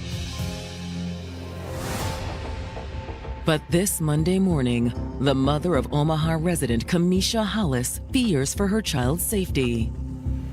Every morning, like around 6 o'clock, we call each other. I was getting ready for work, and she was getting the kids ready for school and getting herself ready for work. And this is every morning. That is, every morning except this one. I had a gut feeling something was wrong. Kamisha's mom spends more than an hour that morning trying to get a hold of her daughter. Hey, you reached Kamisha. Leave me a message. Kamisha, it's Mom. Call me when you get this. I kept calling from like probably 6 o'clock to maybe 7:30, no answer. She also calls Kamisha's longtime boyfriend, Marvin Young. There is no answer from him either. Next, Kamisha's mother reaches out to her sister. Hey, you heard anything from Kamisha today? Every morning, she would always send me either a text message or a message through Facebook asking me to meet her at the gym. She'd always want to go for like a 5 or 6 a.m. body pump. I would never, ever go, but she messaged me every day anyway. But that morning, Caprice Hollis never heard from her sister. So I texted her, "Are you going to the gym?" or something like that, and she didn't text me back. When Kamisha's mother hears this, she gets in her car. I drove to her job. I probably was going 70, 80 miles an hour. Hi, is Kamisha here? No, I haven't seen her. The guy at the front desk said, no, Kamisha didn't check in this morning. Sorry. Not only did Kamisha not come into work, but she also didn't call in. And that's when she started getting alarmed. I knew something was wrong. Thank you. Kamisha Hollis had always been the heart and soul of her family. We were so close, never argued, never had a fight. She always had my back. If there were opportunities that I was too afraid to make a chance at, she was right there encouraging me, pushing me. No one is perfect, but she was close to perfect. I couldn't ask for a better daughter. She was someone I always looked up to. Plenty of people outside the family felt the same way about Kamisha. Everyone that was fortunate enough to be in her life, they loved her. In high school, one of those friends had introduced her to Marvin Young. My sister had started dating him when she was 17 years old. She was so happy she was with him, and she was like crazy over him. She could always just gush about him and, how he was all these amazing things. She talked about him, the family he came from. It was like a broken family. He kind of was alone. He was a very reserved person, kind of kept to himself. All right, I'll text you later. I think that's what really drew her to him, because he was by himself and he didn't have a relationship with his family. Once she graduated, they lived in their own apartment. Soon after, Kamisha learned she was pregnant. She was thinking she couldn't have children. And so she was so excited when she was pregnant. She had always wanted to have kids, so finding out she was pregnant for the first time, it was probably one of the happiest moments of her life. 2 more daughters soon followed. She had the 3 girls back to back. But raising a family wasn't always easy. She was working. He was working a little. He would pick up jobs here and there, but my sister was always primarily caretaker. Everything she did in her life was always based on how will this help my girls? How will this set them up for a healthy future? You couldn't ask for a better mom. But now, this devoted mother has mysteriously disappeared. She hasn't been answering her mother's phone calls. Kamisha also hadn't shown up for work. Thank you. My next step is to call the school. Let's see if the children is at school. The answer is no. The principal told me that the bus driver said when she went by to pick them up, no one was out there to put the kids on the bus. Now worried about the children too, Kamisha's mother races to their house. It was real dark. The shades wasn't open. But does that mean no one is home? Kamisha, it's your mom! Eventually, someone comes to the door. Kamisha's oldest daughter. Hey, where's your mom? Your mom here? No? Okay, what about your dad? Your dad here? No. No? Y'all here by yourself? Yeah. Oh my gosh. When they woke up, the parents were gone. Oh my Lord. Oh my God, baby. Okay. Kamisha Hollis and Marvin Young had built a successful life together. They've been dating for years, ever since her senior year of high school. They ended up having 3 beautiful children together. She did whatever she had to do for them, just made them feel very loved. She was a really good mom. But now, Kamisha's mother has just found her granddaughters at home, alone. The oldest one said they was there all night. She said, we've been here all night by ourselves in the house. They woke up and their mom and dad were both gone. Kamisha loves her kids, and she would never just leave them by themselves. Something was seriously wrong. The only thing Martha sees left to do is call the Omaha police. Yes, hi. I'd like to file a missing persons report. Officers arrive on the scene a few minutes later. When police get a call about a missing person, they do an initial investigation to see if there was any sort of forced entry or break into the home. They do a search around the property. But they come up empty-handed. A quick check through the house didn't find anything disturbed or out of place, no sign of any kind of violence. Officers also try to get some information from the missing couple's children. The kids crying and everything, and we trying to calm the kids down, and just a lot of questions. But the kids have no idea where their parents are. They say, we don't know what happened. You hear from her, will you please let us know? Yes. In the meantime, we'll get this report over to detectives and they'll be in contact. Okay. Thank you. Thank you guys so much. Thank you. However, it isn't long until at least part of the mystery is solved when detectives are finally able to get a hold of Marvin. Marvin tells them that he was out searching for Kamisha. I've been looking everywhere for her. He said he left the kids alone because they were asleep when he woke up and found Kamisha not in the house. Now that the detectives have made contact with Marvin, they ask him to come into the station. We'll need you to come down to the station so we can talk a little more. Did you try calling her? Yeah, but she didn't answer. So because the children, as he says, were still asleep, he took it upon himself to go out and start looking for her. However, Marvin says he can verify his story. And they had surveillance cameras inside the home. They also have monitors on the doors. They have access to that footage? Yeah, of course. The one in the living room saw Kamisha sitting on the couch on her cell phone at about 1:45 in the morning. It looked like she was maybe texting with someone. He says he put the kids to bed and then he turned in too. She goes outside the camera view and she's not seen again. Then, at a little before 2 a.m., Kamisha gets up from the couch. They then see someone out of frame tip the living room camera down. You can no longer see anything that's going on inside the residence. I also have security storage as well. All the detectives know for sure is that someone left the house sometime later. The alarm system reports every time a door opens and closes. The basement door opened and closed around 4:07 a.m. They can only assume it was Kamisha because she's the one who's not there. But where could Kamisha have gone? And why? The detectives uncover a possible answer when they circle back to Kamisha's mother. I had to take the kids to get them checked out. And then I went to the police station for an interview, about Kamisha, what do we think happened. Now, what her mom had to say raised some interesting questions for detectives. So Marvin said that she left in the middle of the night. I mean, yeah, I could see that. And he was abusive to her. She had called me one day, she told me that. He was very verbally abusive. He was controlling, and I was like, wow. She had gotten to a point where she just kept saying, I just want to be done. And according to her mom, Kamisha may have found a way out.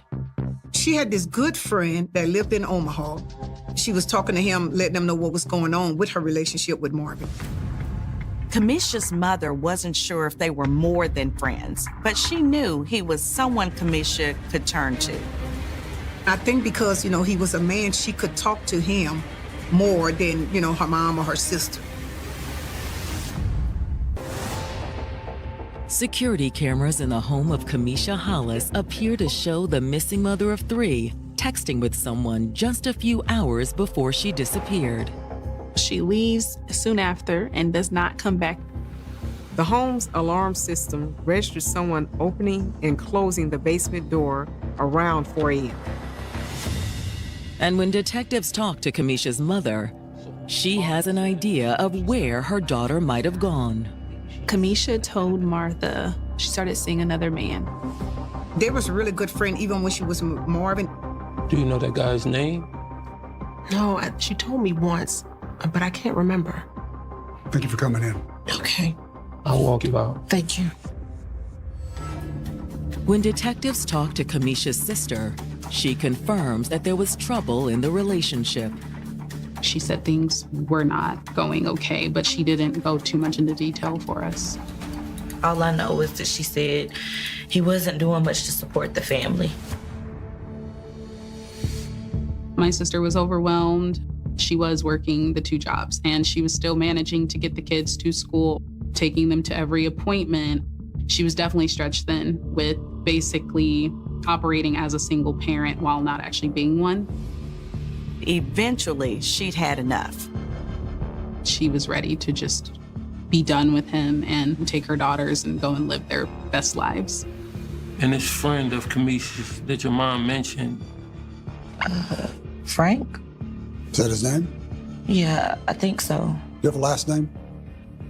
No, I don't. I'm sorry. That's all she could give Omaha Police Department. Thank you. Hoping to identify Frank, the detectives subpoena Kamisha's cell phone records. Maybe Frank can help find where Kamisha is. Detectives also issue a be on the lookout for Kamisha's car. They were worried for her safety. They told us in the press release that they wanted to find her car. But the first possible clue to Kamisha's whereabouts comes from her phone records.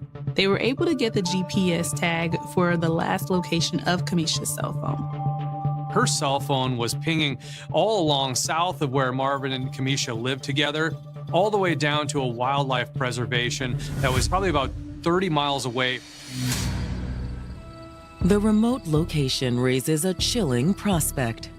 It's at the convergence of the Missouri River and the Platte River. So there's a lot of water, a lot of vegetation, easy to move in and out of there without being seen. It's exactly the sort of place where someone would dump a body.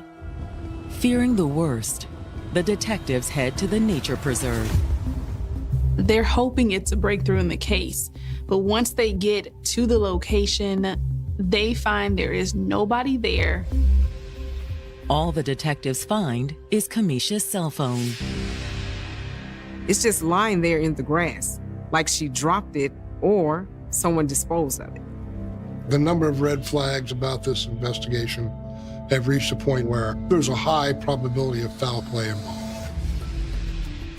They now decide to bring the K-9 unit out, hoping to find Kamisha.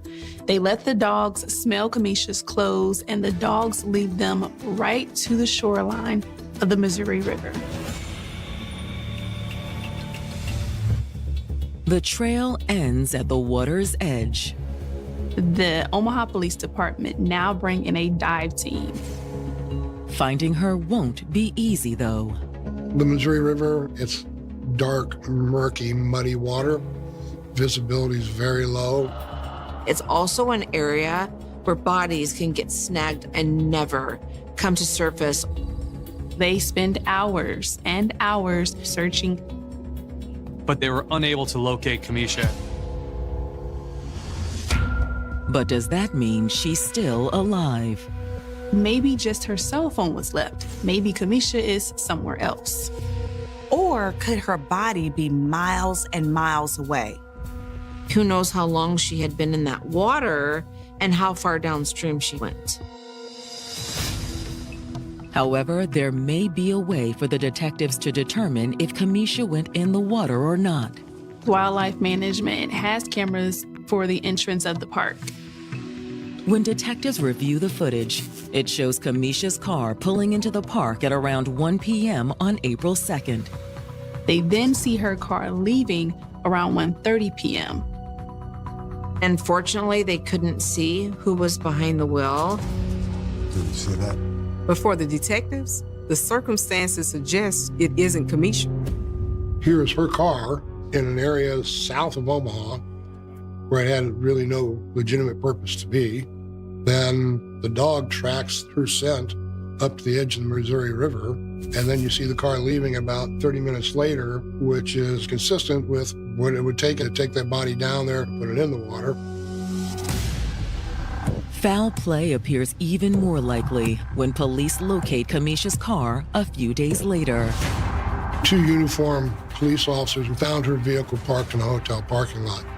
They contacted investigators and contacted the crime lab to process that vehicle for any forensic evidence they might be able to find. What CSI finds inside the car appears to confirm the detective's suspicion that their missing persons case is actually a homicide. It appeared as if someone had taken steps to power wash the back seat. But CSI investigators find a few spots the power washing missed. There was blood in the car. Omaha, Nebraska detectives searching for Kamisha Hollis suspect the missing mother of 3 may have been the victim of foul play.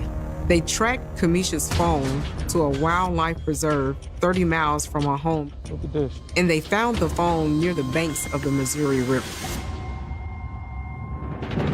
They've also found her car abandoned outside an Omaha hotel. They find what is believed to be blood inside of it. And when detectives pop the trunk, they uncover more evidence that suggests she'd met an untimely end. We found her purse in the trunk. Kamisha's wallet, ID, and credit card are all in the purse. If something had happened where Kamisha ran or left, it comes into question as to why she would have left her ID and her purse. Detectives believe the answer lies in the bloodstains crime scene investigators found in the car's back seat. Samples are taken from those splotches to see if they can get some DNA. While the forensic techs work, detectives canvass the neighborhood. They asked for surrounding businesses to help with any video surveillance that they've had. They're hoping the footage will allow them to identify whoever ditched the vehicle in the hotel parking lot. Detectives also attempt to track down the mystery man in Kamisha's life. When Kamisha's long-term relationship with Marvin Young started falling apart, she turned to an old friend for support. A man her sister only knew as Frank. They just have a first name. But it's enough. Combing through Kamisha's phone records, they're able to identify. They find out Frank's name is Franklin Green. Once they have Frank's full name, finding his address is a simple matter. Can I help you? Yeah, we're here to ask you a few questions about Kamisha Hollis. Have you found her? No, we haven't. They go and talk to him and learn that she's not with him. He has not seen her. He says he last talked to her late on Easter Sunday. He's tried to reach her and he can't contact her. So how would you explain your relationship with Kamisha? We've known one another for a long time now. And lately? Well, not a lot of people knew, but we become closer, actually romantic. They had developed a romantic relationship. They decided to take things slow while Kamisha worked things out with Marvin. You mean like patching things up? Not exactly. Frank tells the detectives the same thing they'd heard from Kamisha's mom and sister, that she was ready to move on. Franklin tells OPD Kamisha gave Marvin a deadline to move out of the home they shared. According to Frank, Marvin was supposed to be out by the 1st of April, which was the day before Kamisha's disappearance. That raises a red flag. You think Marvin might have done something to Kamisha? Definitely. Why do you say that? Just the stories she shared with me. Kamisha would tell him horror stories.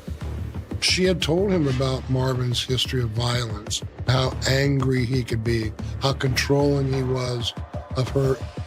They had been physically fighting a lot. How long had that been going on? For quite a long time, actually. He spent the whole relationship isolating Kamisha from her friends and family, abusing her.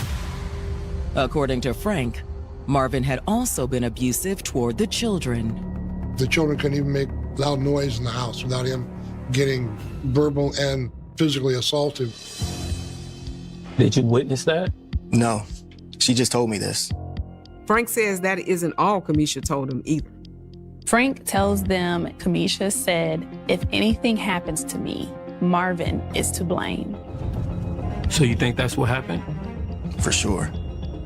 She was in fear of him. It would make any logical and reasonable person think that he's highly likely to be the person responsible for her disappearance. Especially if she was leaving Marvin to be with Frank. When you leave that relationship is the most dangerous time.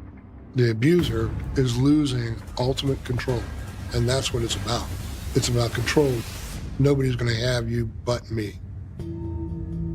Could that be what happened to Kamisha? The abusers will do anything to regain that control, and they are willing to risk it all. Or could Frank have another motive for pointing the finger at Marvin? Is he using this as a ploy to take the attention off of him and put it back on Marvin? Appreciate your time. Thank you. The answer comes when detectives receive the surveillance footage they subpoenaed after finding Kamisha's car. Police are able to obtain the actual video from the hotel parking lot. They see a man get out of Kamisha's car. And this time, they're able to make out his identity. It looks like Marvin.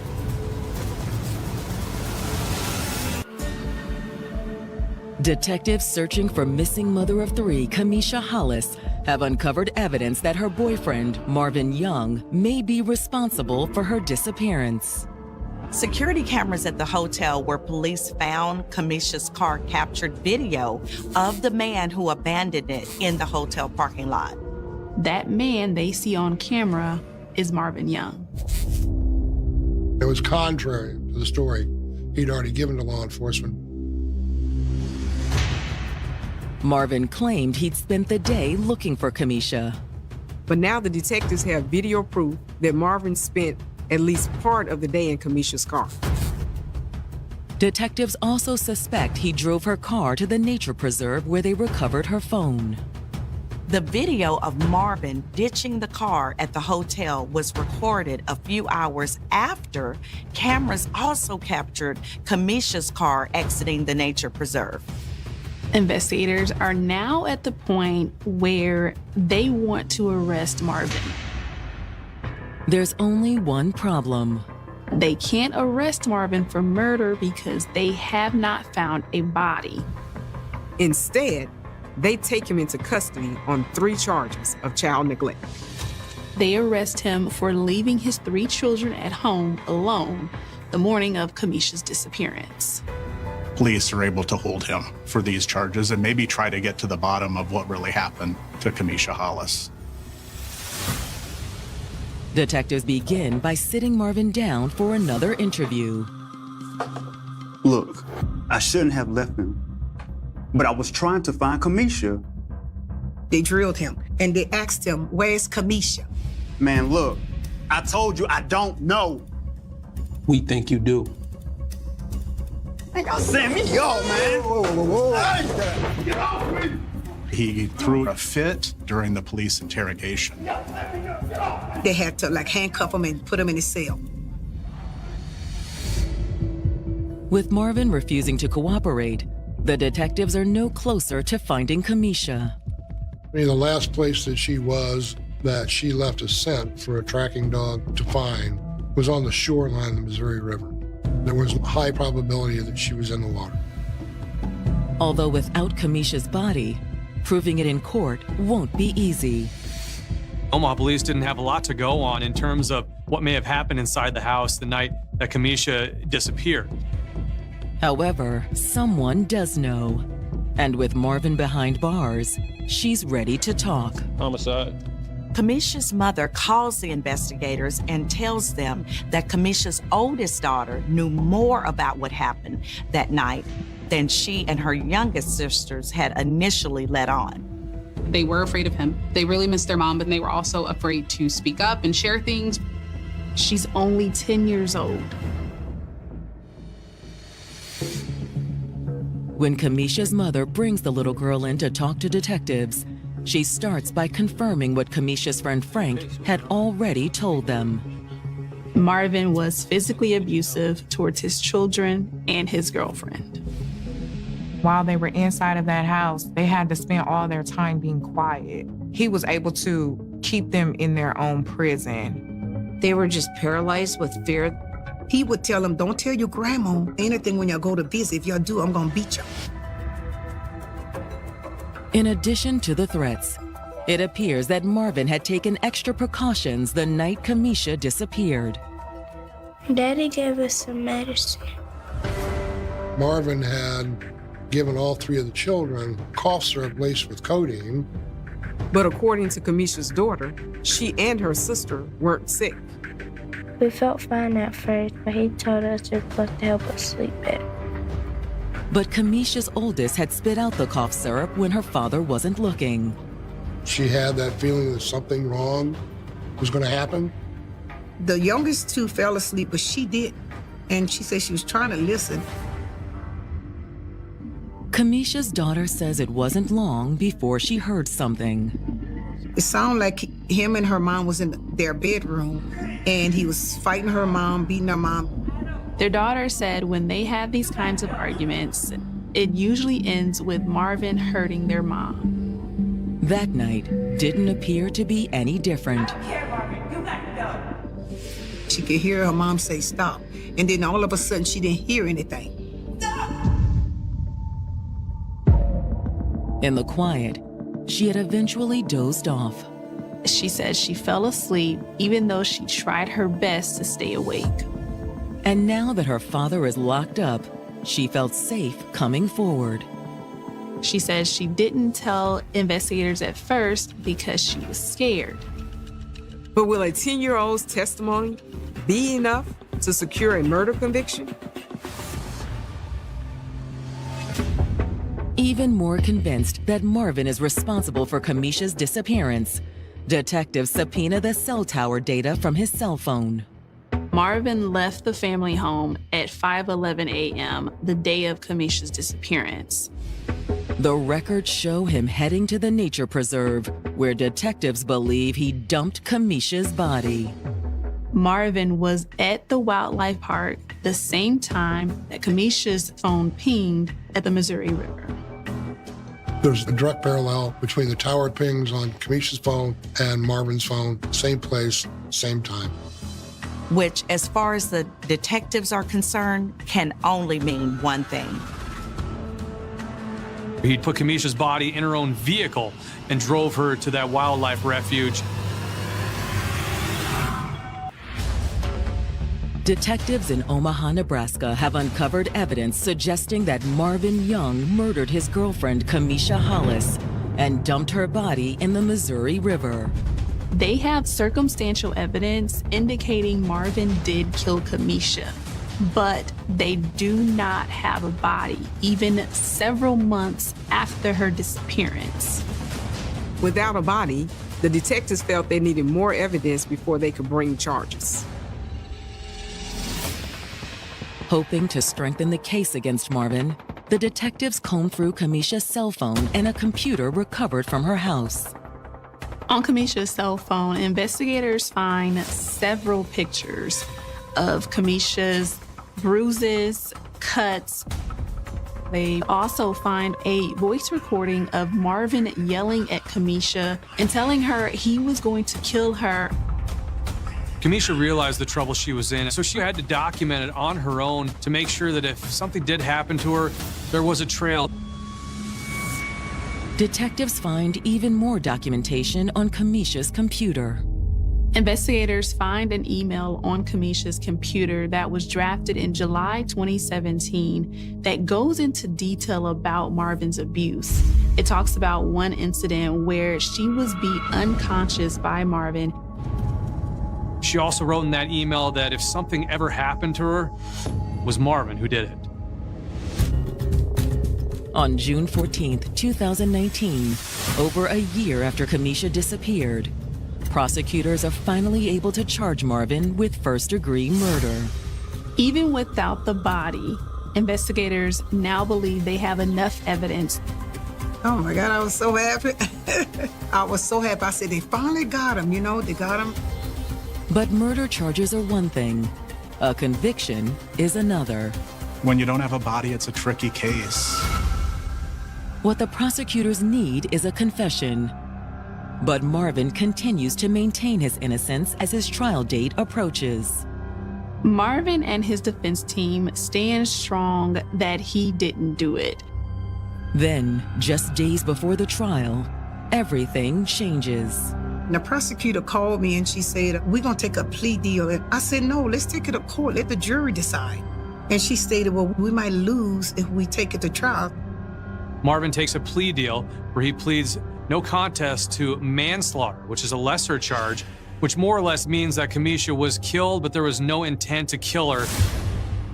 At Marvin's sentencing hearing, the prosecution lays out their theory of what happened in the early morning hours of April 2nd, 2018. Kamisha and Marvin had been fighting all day on Easter about him leaving the house. This is my house. They're my kids. I don't care, Marvin. You got to go. But Marvin had no intention of leaving. Marvin was determined to not move out of the family home. He did not want to give up Kamisha, and he definitely didn't want to give up Kamisha to another man. He will do whatever it takes to make sure that she's not going anywhere. He started by drugging the children with cough syrup. That was an act of premeditation to make sure he didn't have any witnesses in the house. Once the kids were asleep, Marvin and Kamisha continued their heated argument. You can't kick me out! Watch me. And when she continued to push him to leave is when he finally said, it's going to be my way. Marvin turned violent.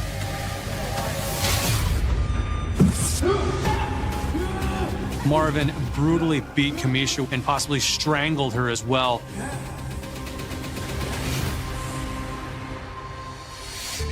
Without Kamisha's body, the prosecutors can't say exactly how she was killed. And as part of Marvin's manslaughter plea, they couldn't say that he'd intentionally killed her. He was admitting that he killed her, but it wasn't premeditated. It was during the course of a heated physical argument. Her death, quote, was accidental. Premeditated or not, once Kamisha was dead, Marvin had tried to conceal what he'd done. Marvin disabled the cameras. He tried to clean up the evidence inside the home. Then at around 4 a.m., he loaded Kamisha's body into her car. The home security system logged him going out the basement door. Marvin drove around with Kamisha's body in the car before heading to the wildlife preserve. At the wildlife preserve, he dragged Kamisha's body to the river's edge and put her in the water. Then he headed back into town to get rid of her car. Between dumping Kamisha's body and leaving the vehicle at the hotel, Marvin goes to a car wash and starts scrubbing out the back of her vehicle to cover up any other evidence. Hearing what likely happened to Kamisha is an ordeal for her family. I really didn't want to go, but I went on behalf of Kamisha. Just sitting there and just listening to everything be recounted, I just wanted it to be over. Marvin, on the other hand, appears unmoved. I remember we went to one court hearing, and he turned around and asked me, how's the girls?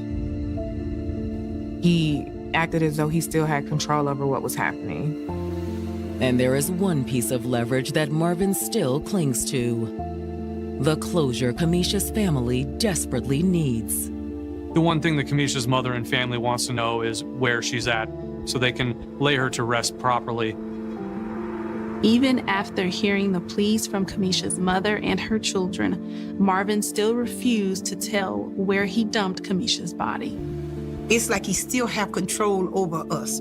I have control over her mom, her family, and everything, because I'm not gonna say where Kamisha at. But it's the judge who has control over Marvin's fate. The judge sentences Marvin to 23 years in prison. It's not enough to satisfy Kamisha's family. I pleaded with the judge. This is what he did to my daughter, and this is the time y'all gonna give him. It's still unbelievable today. A lot of people would say, you got something, so that's better than nothing, but it really just doesn't feel like she got any justice. There's no peace, no justice for the siblings, the system. He was the only one truly by her side, and she loved him. But an unexpected betrayal can take even the most perfect relationship down a dark and twisted path. One morning, it all kind of went to hell in a handbasket. There's a heated argument between the two. There's a struggle over the knife. It looks skeletal to me. I was shocked more than anything. I couldn't believe it. That's when everything really took a drastic turn in the case. She felt that she had his back. I think in her mind, she hoped he would do the same for her. When you're afraid of losing the one who is stuck by your side, you just might lose it all. I think that really kind of sent her over the edge. She, in her mind, did what she had to do.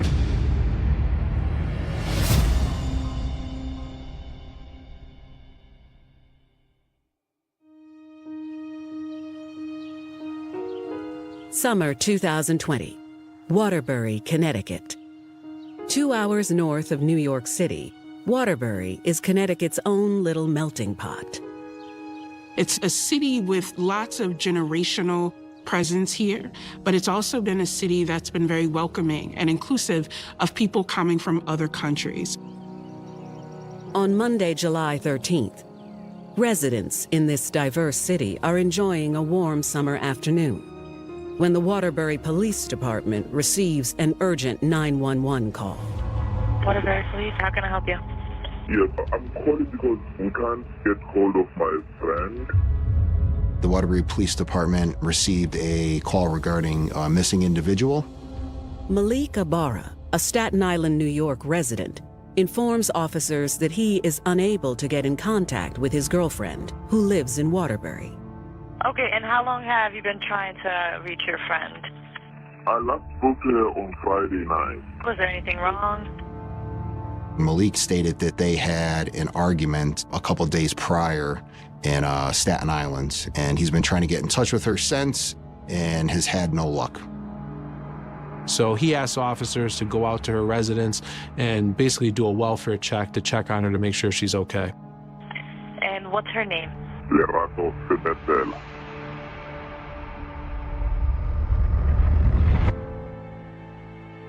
Lerato Rachel Sabatella was born in July 1987 in a small town in South Africa. From an early age, she loved helping and caring for others. Lerato means love, and that's what Rachel was. She was love. Rachel was beautiful inside and out. In 2012, at the age of 25, Rachel moves to the United States for a job opportunity and to further her education. While overseas, Rachel always remained in communication with her parents.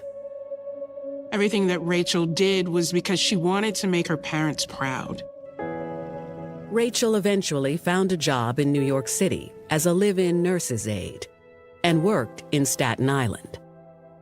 Rachel was very patient.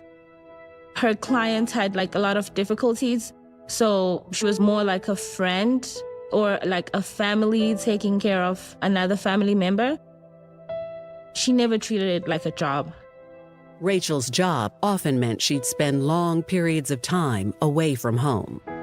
She was a CNA, and she pretty much traveled around the area helping patients in need, oftentimes staying there with them in their homes while they recuperated. Although she stayed busy, in 2014, Rachel managed to find time for love. Before long, Rachel met and started dating Malik Ibarra. But then her career sent her to Waterbury, Connecticut, about 2 hours north. Rachel receives a job offer and ends up moving to Connecticut with a roommate. Unfortunately, the distance was tough on the relationship, and she and Malik would see each other on and off. Right before her 33rd birthday, Rachel was excited to take a few weeks off of work to go visit him. In July, I called her on her birthday. She said she's going to New York to spend time with Malik. I was like, oh, that's great. I'm really glad that you guys are fixing things and, it sounds like it's all going well. And she was like, yeah.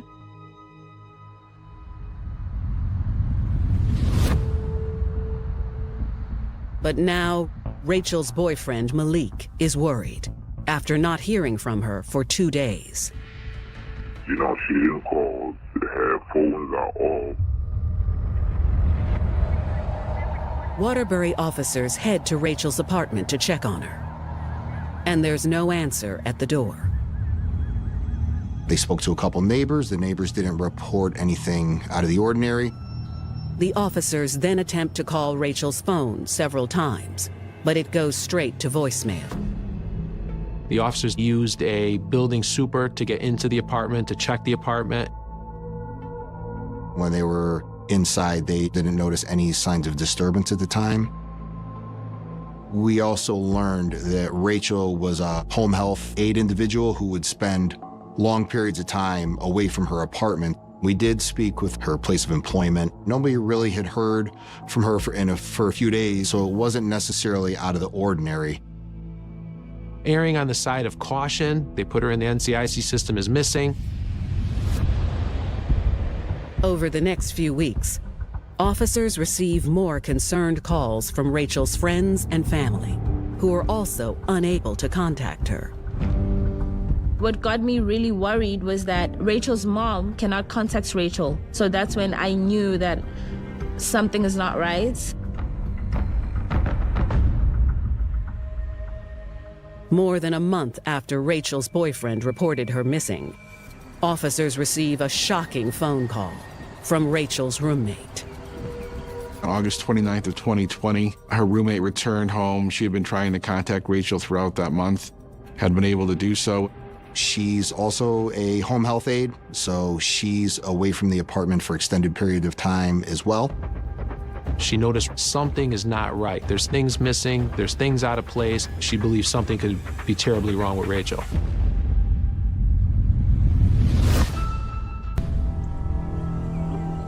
August 2020. It's been a month since Rachel Sabatella's boyfriend, Malik Ibarra, filed a missing persons report on her, and police did a welfare check. Now, Rachel's roommate has returned to their Waterbury, Connecticut apartment and called police after a troubling discovery. That she had some cleaning supplies that were missing, and there was a mop missing as well. When she went to do some cleaning, what immediately caught her attention was an area underneath the kitchen sink. It had a substance there that appeared to be blood to her. So at this point, the detectives get involved in the investigation. We also have our forensic unit with us, and they were able to swab the substance underneath the sink. They determined that that substance was in fact blood, so we were able to obtain a search warrant for that apartment. The police use luminol and find multiple spots of blood on the kitchen floor. This suggests that something sinister may have happened in the kitchen and someone tried to clean up. We noticed that there's contents from Rachel's purse that are kind of dumped out onto a couch in a living room area.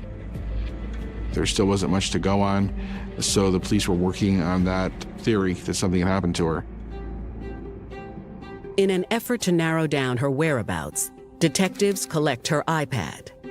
We were able to go through it And we do notice a series of photos that Rachel had taken of herself. Rachel must have recently gotten her nails done and posted a photo of a unique color of nail polish she had on her nails.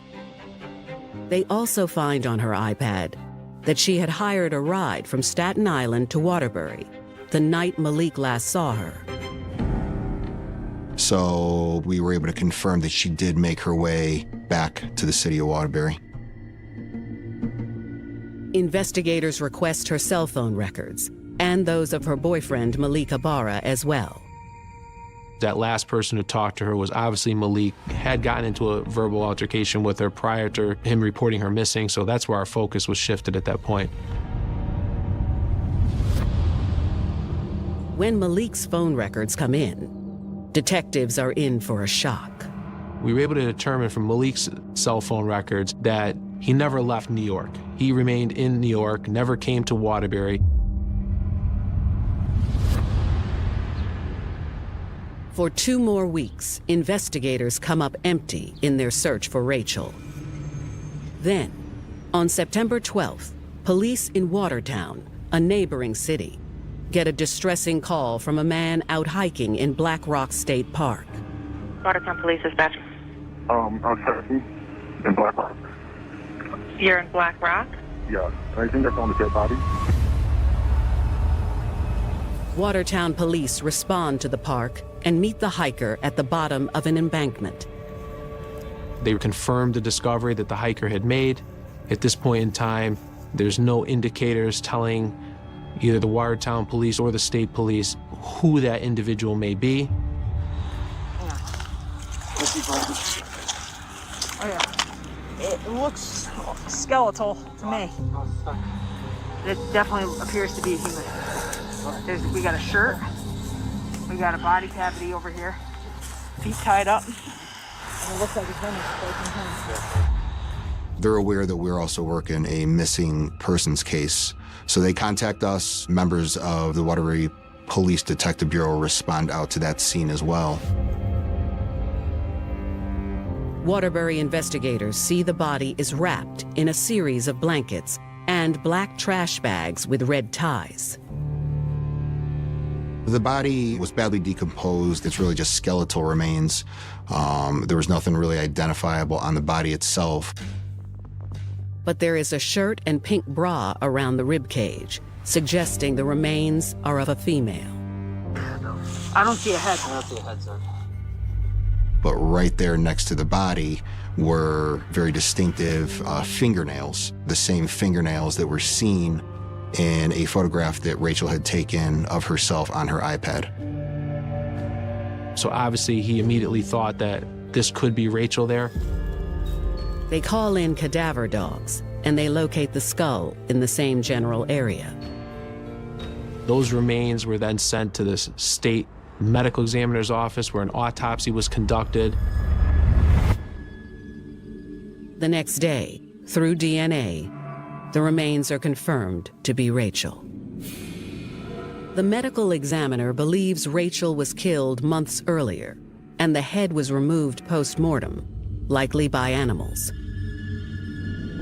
The body is so badly decomposed that the medical examiner can't be for sure, but he believes that the body was stabbed multiple times in the torso. He finds injuries to the diaphragm, and using the clothing that is still on her, he finds at least 18 stab holes. Seeing how many times Rachel was stabbed, it's no secret that was a crime of passion. There was some serious anger that went into that crime. To investigators, the killer is likely someone that knew Rachel well.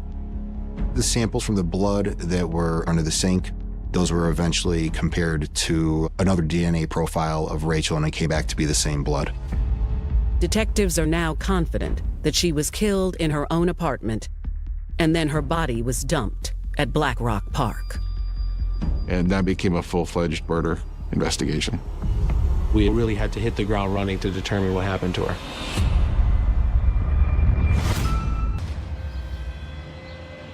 Police in Watertown, Connecticut, have just found the decomposed remains of Rachel Sabatella. 2 months after her boyfriend Malika Barra reported her missing. The medical examiner identifies at least 18 stab wounds. On September 15, 2020, investigators get a new lead in the case when Rachel's cell phone records come in. When she came back home, we were able to determine sometime around midnight she received another phone call. That phone number is identified as Miles Johnson's phone number. Investigators look into Miles Johnson and find that he has no criminal record. He was also a home health aide. He lived at home with his mother and his sister, and he came from a pretty happy family, and he was a hard worker. So at this point, we now know that Miles Johnson was the last person to speak with Rachel, so we obviously want to make contact with him. On September 18th, investigators reach out to the 22-year-old, and he agrees to come in. When investigators speak with Miles Johnson, they don't give him an indication that Rachel is dead. He was very calm, cool, collected. Miles says he met Rachel in 2018 when they worked together. He tells us that he currently has a girlfriend, but he's also been in a dating relationship with Rachel as well. He started off as co-workers, and then the relationship at work eventually turned sexual, and they have been dating for a period of time. Miles admits that their relationship was off and on since early 2020, despite the fact that they both had partners. He then told me that at one point he was at home with his girlfriend and they received a call from Rachel's boyfriend. Apparently Rachel's boyfriend had found out that Miles and Rachel had been in a sexual relationship. And Rachel's boyfriend started to tell the two of them that Rachel is now pregnant. He also made it aware that he, at this time, had AIDS and that they should get tested because they too may have AIDS now. So basically the boyfriend kind of blew up the whole situation of kind of like the love triangle that was going on at the time. So all these things make a recipe for the most important key element, which is motive. Miles tells detectives that after that, he decided to end the relationship with Rachel, but the two agreed to remain friends. So when we did confront him about that phone call at midnight with Rachel, he did acknowledge making the call, but he just said it was very brief. She sounded distraught, and the phone call ended basically immediately. He says he hasn't heard from her since, but has been getting texts from friends about her missing. He does not admit to having any involvement in her disappearance. In fact, he says he was with his girlfriend, 23-year-old Cassandra Nazario, that weekend.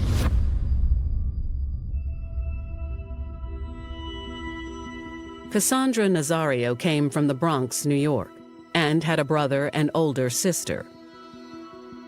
Cassandra and her siblings were in foster care their entire childhood. Despite being raised in the system, Cassandra was kind to everyone.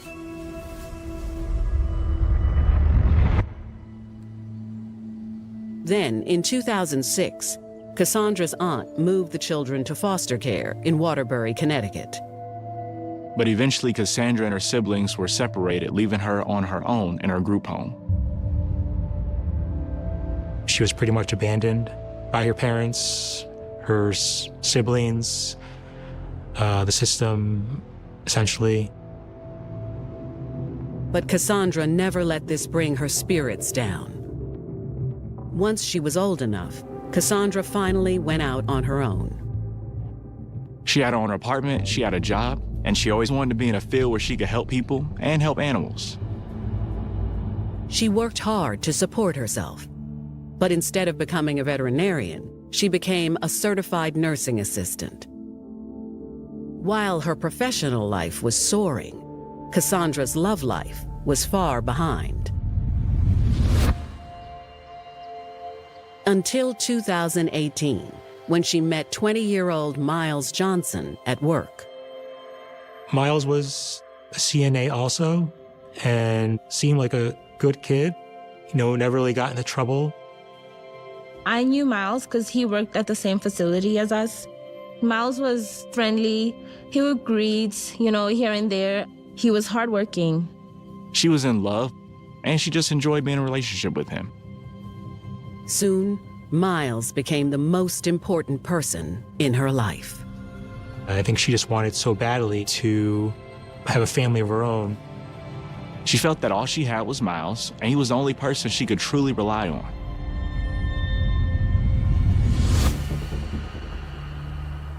Now, Waterbury police are looking into her boyfriend for murder, since he was the last person to speak with Rachel.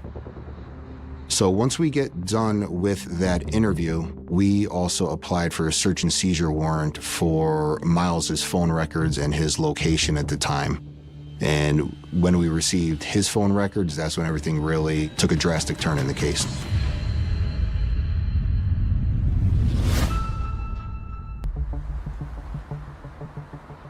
September 2020, Waterbury, Connecticut. Detectives investigating the brutal stabbing murder of Rachel Sabatella suspect Miles Johnson. Investigators discovered that the last call made to Rachel on July 11th was from Miles Johnson.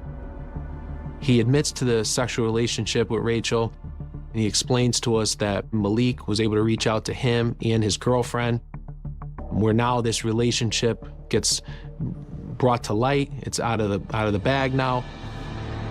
And that's when investigators get their biggest lead yet, from his cell phone. We were able to track his location, where he was on that night in question. Detectives see that Miles's phone was in the direct vicinity of Rachel's apartment on July 11th, even though he says he was nowhere near the area.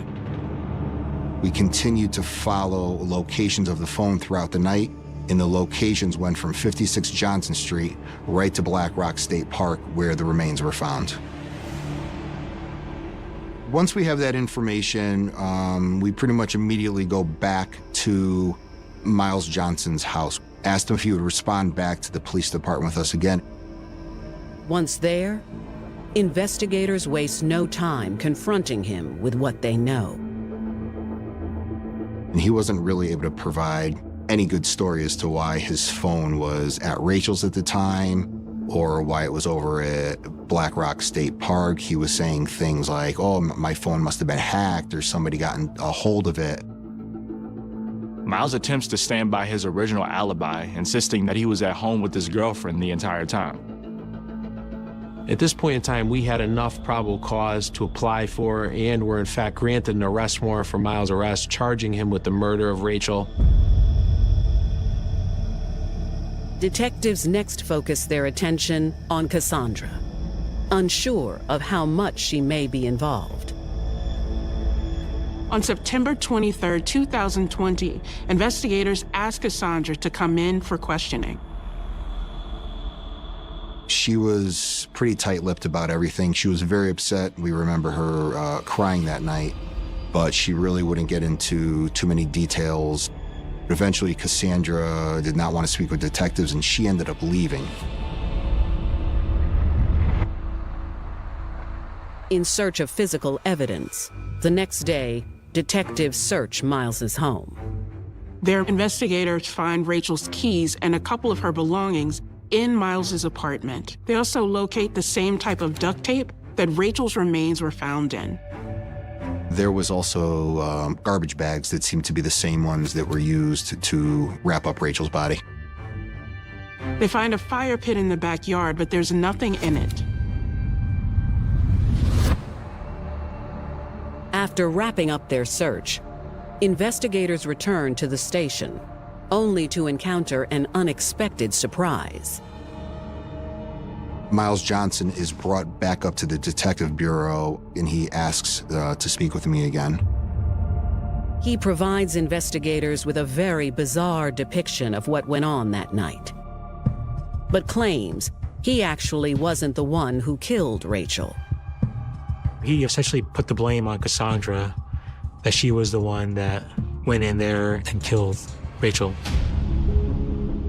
Miles claims that when Cassandra learned of the affair, he was consumed by guilt and decided to end his relationship with Rachel once and for all.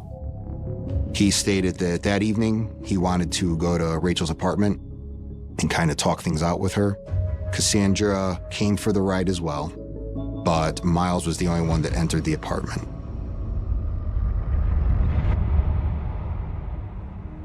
He stated that he was just trying to kind of talk things out with Rachel, but she got very agitated and became very aggressive. He admits that there's a heated argument between the two, where at some point Rachel grabs a knife. There's a struggle over the knife. And then Rachel ends up getting stabbed in the neck. But the way he describes it, he kind of acts it out physically as if she kind of plunges the knife into her own neck. At this point, Miles says he panics. He believes that Rachel probably could have been saved and taken to the hospital. But at this point, Cassandra comes into the apartment. Miles then claims that Cassandra immediately grabbed the knife and she stabbed Rachel repeatedly, killing her. But detectives have a hard time believing his story. So at this point, Miles is obviously deflecting. Provides a few more details about the cleanup and admits to bringing Rachel down to Black Rock and dumping the body. We now know they were both there at the time of the homicide. They both had some role in Rachel's death, so it was enough for us to get an arrest warrant for her as well. Later that day, investigators bring Cassandra in. We informed her that she was under arrest. Detective Brownell is able to explain to her, how we got to her at this point, where this information came from, and she was quite shocked. During Cassandra's first interview, it was clear that she was trying to protect Miles in some capacity. But once she realized that Miles was trying to put the murder on her, she immediately got very angry and basically said that I'm not going down for him. Her mindset immediately changed, and she felt that if he's going to tell on her, it's now her time to say exactly what happened. Fall 2020, Waterbury, Connecticut. After Miles Johnson is arrested for the violent stabbing murder of Rachel Sabatella, he tells detectives it was actually his girlfriend, Cassandra Nazario, who killed Rachel. When detectives arrest her, she decides to talk. She's stating out loud that they did a very bad thing. She knows how terrible it was. They didn't need to do it. She says it all started on July 10th. One morning, it all kind of went to hell in a handbasket. Cassandra started receiving these weird, strange text messages from Rachel's boyfriend, Malik, saying that Miles was cheating on her with Rachel. Rachel was pregnant, and she had AIDS, so they might have AIDS now. Heartbroken, Cassandra says she didn't know what to do. But later that night, around midnight, Miles asked her to join him for a drive. She didn't really know where she was going, but they ended up at Rachel's. Miles goes into the apartment, but she waits outside. And when she goes into the apartment, she sees that Rachel is on the floor. She's obviously suffered some stab wounds. Miles is on top of her, and there's blood everywhere. I remember her stating that she didn't know that a human can actually bleed that much. However, despite the horrifying scene, Rachel was still somehow alive and struggling to breathe. She then stated that at one point Miles was telling her to get a pillow. So she goes into a bedroom, gets a pillow, and Miles ends up suffocating her with the pillow. There's a panic that ensues then, and she does describe that they have to move her body in an effort to clean the crime scene. Johnson put on latex gloves and told Cassandra to put on gloves too. And then the two of them taped up Rachel's hands and feet. Cassandra remembered that she wanted to put a plastic bag over Rachel's head because she couldn't look at her face while they were doing this. And then she details how they were able to basically wrap Rachel up in some types of bags. Cassandra says they took blankets from the bed to cover her in. And then proceeded to clean up Rachel's apartment for about the next 3 or 4 hours. Once they have Rachel wrapped up, they end up putting her in the back of Miles's SUV. Miles then grabbed Rachel's keys and some of her personal belongings. They emptied out Rachel's purse onto a couch. They tried to make it look like she had just left the apartment, left in a hurry, trying to throw police and investigators into a different direction of the investigation. They drive her to Black Rock State Park, where in the area of a guardrail, she describes how Miles pushes her down a little embankment.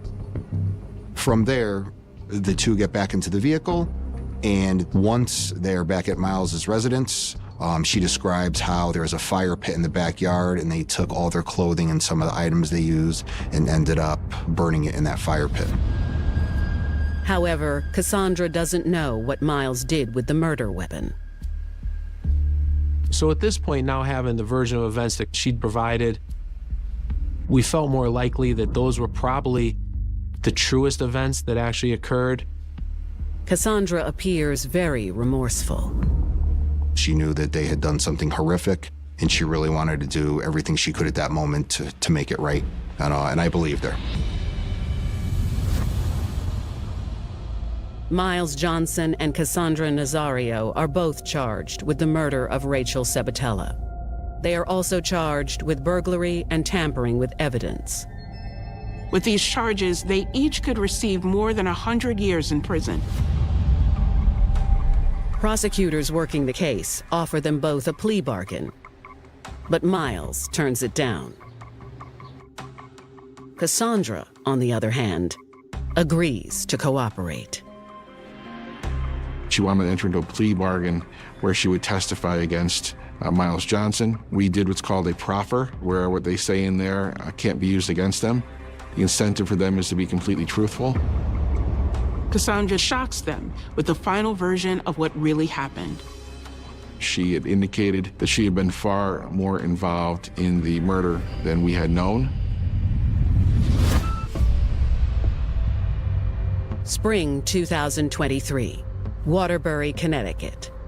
Just as Miles Johnson and his girlfriend, Cassandra Nazario, are headed to trial for the murder of Rachel Sabatella, Cassandra attempts to work out a plea deal with prosecutors. In exchange for her cooperation, and since she wasn't the one wielding the murder weapon, Cassandra is offered a reduced charge of manslaughter. After accepting these terms, Cassandra once again enters the interrogation room. But no one is ready for what she says next. She had indicated that she had been far more involved in the murder than we had known. So the morning that Rachel's boyfriend had contacted Miles Johnson and Cassandra Nazario, there was a discussion, an argument between Cassandra and Miles. Obviously, it was upsetting to get that phone call from Malik about the affair, the pregnancy, the AIDS. You know, it was a shock to them. And Miles was upset with Rachel. Cassandra told the state that Miles said something to the effect, "This has to die," and that was when the plan was set in motion. They go to 3 different stores. They buy black clothes to wear. They buy the knife that was used to kill her. Cassandra claims they then went to Rachel's apartment. Miles went into the apartment first. Cassandra had waited outside. He was in there for a while by Cassandra Nazario's account, and he initially attacks her, gives her significant injuries. Cassandra says when she entered, she saw Rachel on the floor with a knife in her face. But she was still making verbal sounds, and Miles Johnson told her to stab her. She really stated that she felt very betrayed by Miles. She felt that she was a very good girlfriend to him, really did whatever he wanted, and he repays her by having a sexual relationship behind her back. So I think that really kind of sent her over the edge. She kind of jumps into this murder with 2 feet. Cassandra Nazario then took a knife, tried to stab her and didn't really know how to do it. Miles Johnson helped her with the first 2 stab wounds by holding her hand. And then she admitted she stabbed her 10 or 12 more times by herself without any help, assisting in the murder of Rachel. This was not an accident. This was something that they had planned. This is something that they had wanted. With this new information, prosecutors are no longer able to offer a plea of manslaughter to Cassandra. She participated in killing Rachel, so she wasn't going to get the original agreement she thought she was going to get. We spoke with her attorney. She still wanted to plead guilty to murder and still testify against Mr. Johnson. In April of 2023, Miles Johnson heads to trial. He sticks to his story that it was his girlfriend's plan. The defense made it out that Cassandra was the one that was behind the murder. She was a jilted girlfriend, saying that her life fell apart that morning when they received that phone call, and she had the motive to kill Rachel that day. But prosecutors say that Miles was furious, thinking that Rachel gave them AIDS and was now pregnant. We had Miles Johnson partial confession, putting himself there, putting him in the apartment first, having stabbed her first before Cassandra was even in the apartment, so that wasn't very credible. They explain that Cassandra likely went along with it because Miles had control over her. We can only assume that her only option and only thought was to get rid of Rachel in order to keep her relationship with Miles, and she, in her mind, did what she had to do. Cassandra testifies and tells the jury the same events. Malik also testifies and admits that the pregnancy and AIDS story wasn't true. Rachel's boyfriend made it very clear he was very upset at himself for the messages he sent in anything he had done to set Miles Johnson and Cassandra Nazario on this path to Rachel's death. On April 20th, 2023, Miles Johnson is found guilty of the murder of Rachel Sabatella. 3 months later, the judge gave him 55 years in prison, and it's a full sentence. He has to serve every day of that. On August 14th, 2023, Cassandra also receives her sentence. Cassandra Nazario pled guilty to murder and received a sentence of 25 years, the mandatory minimum for her cooperation in testimony against Miles Johnson. He's alive, he's serving time, yes, but it's not justice enough for me. Cassandra just getting 25 years, it's not fair. She'll be out when she's like 50-something. Cassandra took away Rachel's life forever.